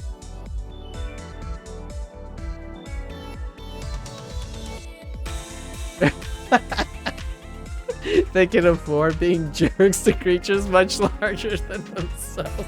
I like that. That's hilarious. Josh, Listen, you're from Hong Kong. We cook with like Chinese, like at least the Chinese culture cooks with. I mean, a lot of the Asian cultures cook with offals. It's almost like the delicacy. My parents always talk about this a lot. They when they reminisce of the non-Asianized, trend out American lifestyle. Back in the day, they would always say this thing. Like, man, back in the day, we would be able to like get oxtails for like so and so for like cheap and stuff. Tail isn't necessarily an offal, but like it wouldn't be classified. But it's one of those things like you take the offals, you use it in cooking, because in Eastern culture, a lot of those you maximize the organ, you maximize the sacrifice of the creature, right? So we, as a cuisine, if you're in the cuisine nature of Eastern culture, they try to maximize the sacrifice. So all the organs, you find ways to make it very agreeable to the palate, or very nourishing or nutritious. So my parents living in the United States, offals tend to be trashed. Like they tend to be discarded. So a lot of times my parents would be like, just get the stuff and use it, because it's people actually pay for this stuff in Eastern cultures, that you harvest everything, because as it's kind of in. I think the one ironic thing about the appreciation versus the pragmatism, I understand it's very sensitive for those who choose to talk about the cult of the livestock and the sacrifice of other living creatures, but the practices that a lot of countries that are culturally used as scapegoats for like cruelty or pragmatism or lack of feeling for other living things, inherently also practices the most efficient way of making their sacrifices value worth. Like, you know, pragmatism comes with pragmatism. So like marrow is now a delicacy. It used to be like no one cares about the bone marrow, like cooking the bone and then cutting the bone, getting in the bone and scrapping the marrow. But now it's a delicacy. But yes, I would consider something that marrow is discarded quite often. And my parents would buy bones all the time. Like they would just throw bones into a pressure cooker, get that marrow out, use the broth and the marrow that seeped into the soup base, and then use it. So it's a really ironic, weird, contrasting thing where you have people using scapegoat for the pragmatism and the callousness of pragmatism to feed people and maximize the use of that, but inherently the ones that are lower in carbon footprint and addressing the demands and maximizing the cultural demands and food and resource demand of humans are the ones accused of not appreciating the value of that said thing, when it should be looked at as a compromise between two approaches. Because in Eastern culture, when someone says like, oh, you guys just do this because you don't care about stuff, you just view it as like, dude, the whole entire culture is about maximizing the sacrifice of other living creatures. Like throwing something away, like meanwhile while you're doing this, you didn't finish the thing you didn't want to eat. It's like, well, that's not an exception. You eat what you have to, and then you don't eat when it's not presented to you. Like you eat sufficient to sustain yourself. And having cuisine and stuff, that's kind of nice that the cultures can still appreciate maximizing the cuisine while not selectively making yourself concerned about the quality of the ingredient, because the sacrifice is a sacrifice. You make do with what you have. So it's all this stuff is relatively lost in when you selectively take the moral high ground and selectively look at arguments of convenience to scapegoat someone for morally concernable ethics. Like, you don't take the whole picture in, you just take the side of the picture that places you in the better light than the other person. It's kind of fun hearing the dialogue all the time, like seeing how far human condition has come, but yeah. Can't be content. No, you have to compromise, not content. You can be unhappy but still maximize what you have, you know? Josh, that's kind of the life lesson here, Josh. The teacher was scary. I'm pretty sure I thought she was evil or something, but definitely drilled in the value of not wasting food. Yeah, so even now I don't have a single grain of rice. It kind of limits it. Yeah, no single grain of rice on my plate. To this day, I still scoop up every single one. Even if it's soggy, because my father accidentally forgot to like rinse the, like dry out, blanch the vegetables for too long, and my rice got soggy, I still scoop that all in my mouth, because can't leave it there. No, because my father uses now, he doesn't use these bowls anymore, so you can't like do the chopstick scoop. Now, sometimes it comes in like these super flat, round plates. Sometimes people see me eating from them, and dude, have you tried chopsticking you across a giant circle flat plate? It takes a while to get to like the stuff that's stuck in, like, dude, they're all sprawled out. Yeah, like I like bowls. Bowls are my thing, but you know, it takes a long time, so I still do it, but my parents, I do the thing where I put all the rice strategically onto something already and then like grab it. I try not to leave like islands of rice. This is an actual talking topic. Like the strategy to eating rice with your meal. You gotta put the rice attached to something. You need something to stick the rice to, because like you don't want to leave them in their own island in the corner. The more you do that, the more you have to clean up later. You actually separate your rice from everything? Man, that's such a noob response. Freaking noob response. No, I'm just kidding. It's fine, Josh. I'm glad you separate your rice from everything, so that I can keep track of everything. No, I'm so mad about it. I'll minimize it even with chopsticks. Yeah, one by one. I gave up. Yeah, spoon's the way to go, weirdo. So wait, what happens when you go to Japan? Do you keep your rice separate from your food again? Like, how are you gonna eat like a gyudon or something? Do you just like be like, nah, I want my meat away from my rice, and then they just like kick you out of the restaurant? You cry about it. People try to drill in the food appreciation of me, ended up being sick a few times. My dad found out it was grandparents who did that and made them stop. Now I couldn't care about food and almost hate. Oh, I'm sorry to hear that. Have you has that changed recently? Food is something as a psychological thing, like as an intellectual exploration, food is something that's untainable. It's very hard to imitate. It's a very visceral response.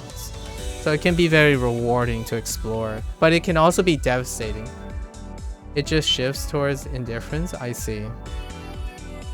Well, maybe you'll meet a certain someone and explore food together. Food is still a art. Like, it's an art form, but it's one of those things, like, it's kind of like feelings.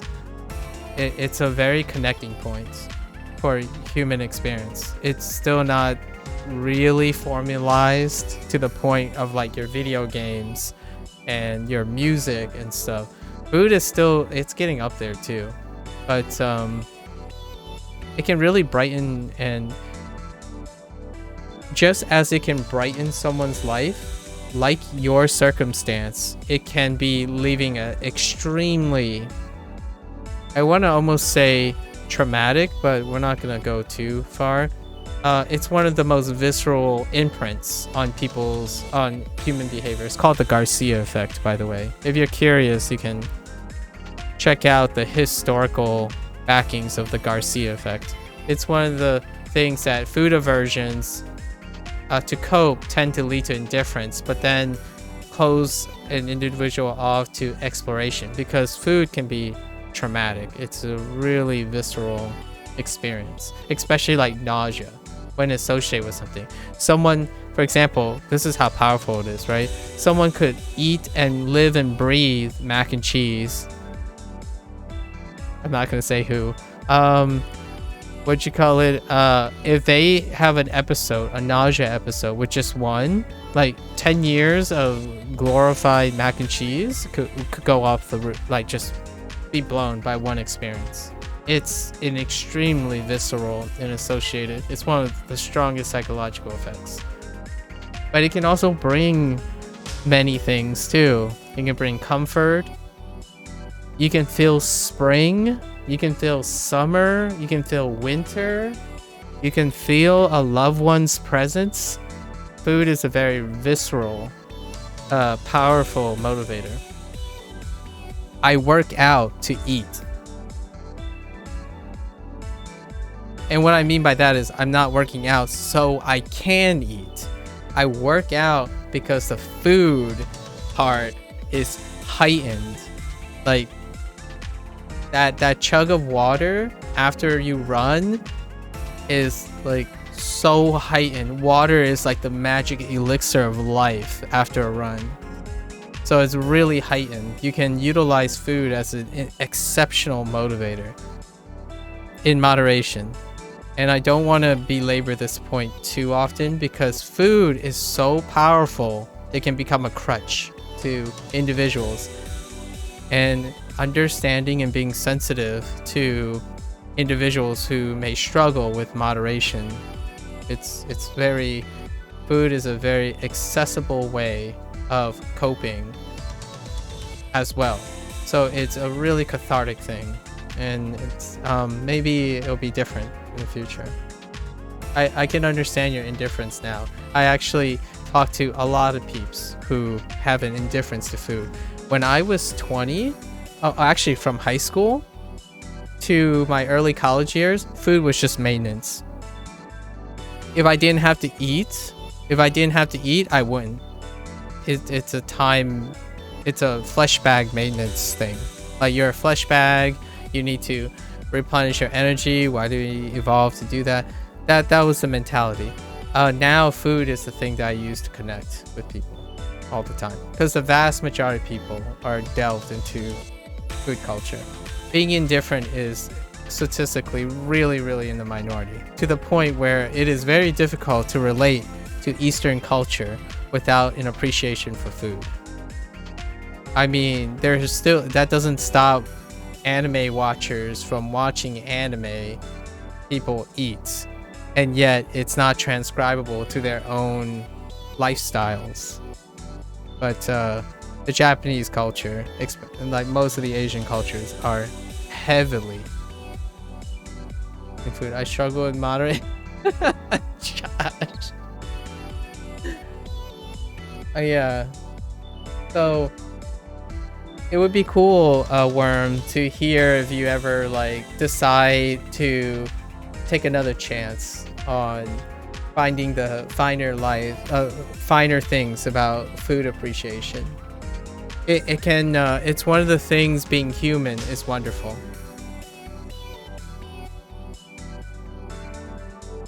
I like a cookie with a tea. Oh, okay. Do you like your tea sweet or bitter, or like earthy? It can heighten when something is bitter next to something that's sweet, you know, like it can heighten both ways too. Like the body is exceptionally sensitive to the senses of taste.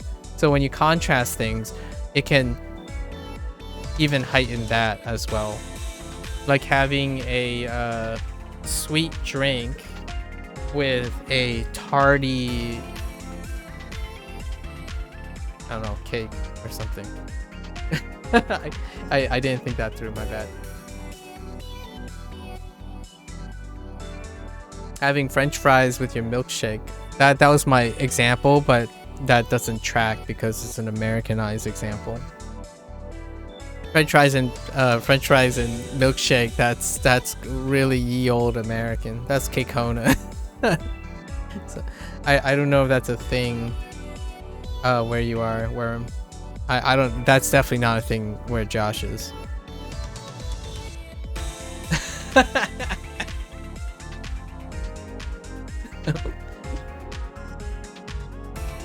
I would get bubblies from the milkshake, but it's totally worth.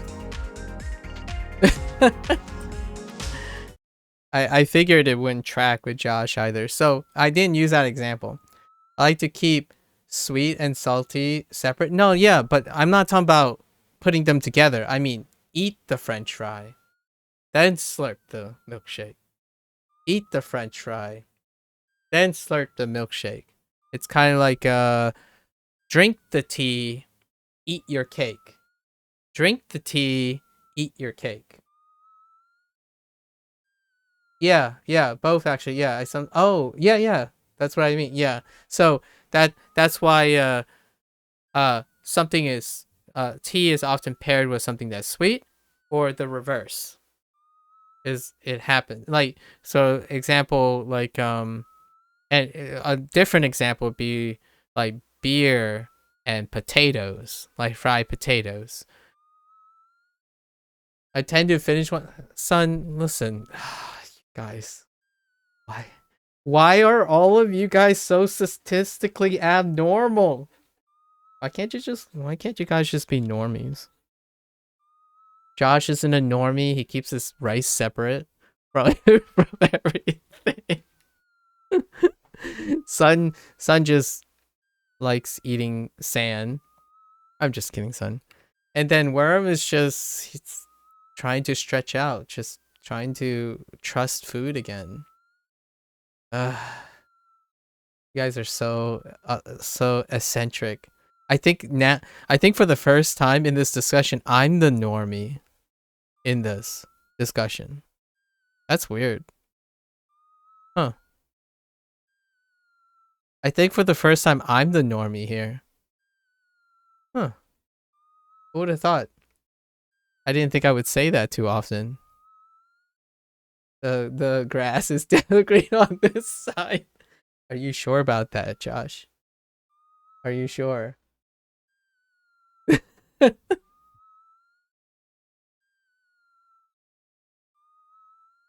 Hear me out here. Hear me out. Hear me out. Food brings people together even when they don't agree. It's something to talk about. You can talk about how food scarred you for life and own it. You can talk about how you keep your food separate.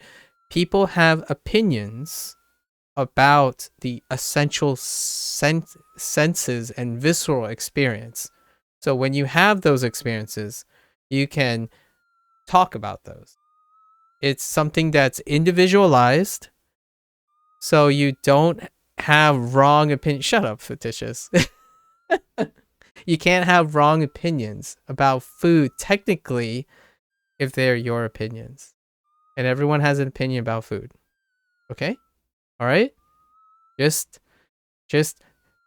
clear the room here, guys. You little silly goopers. That's why, that's, you can chew, you have something to talk about cuz you have to eat.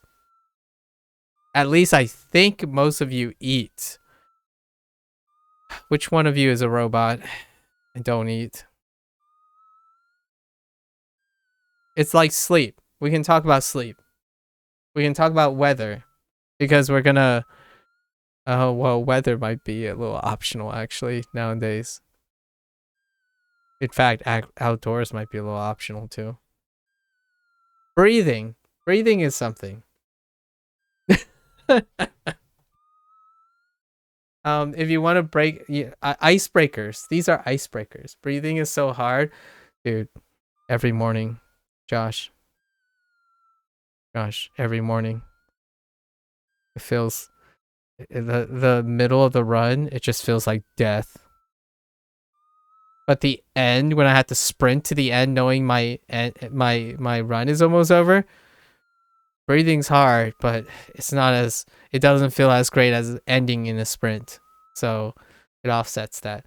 The beginning is all right, like you don't breathe, but the middle, oof, breathing, deep cut. Yeah, you better just eat here, son. Jeez. Anyways, one more play. No. Let's go play Coromon though. We basically just used our whole time digressing today while playing. I did get through my playlist, the list that I wanted to play enough to remind myself. So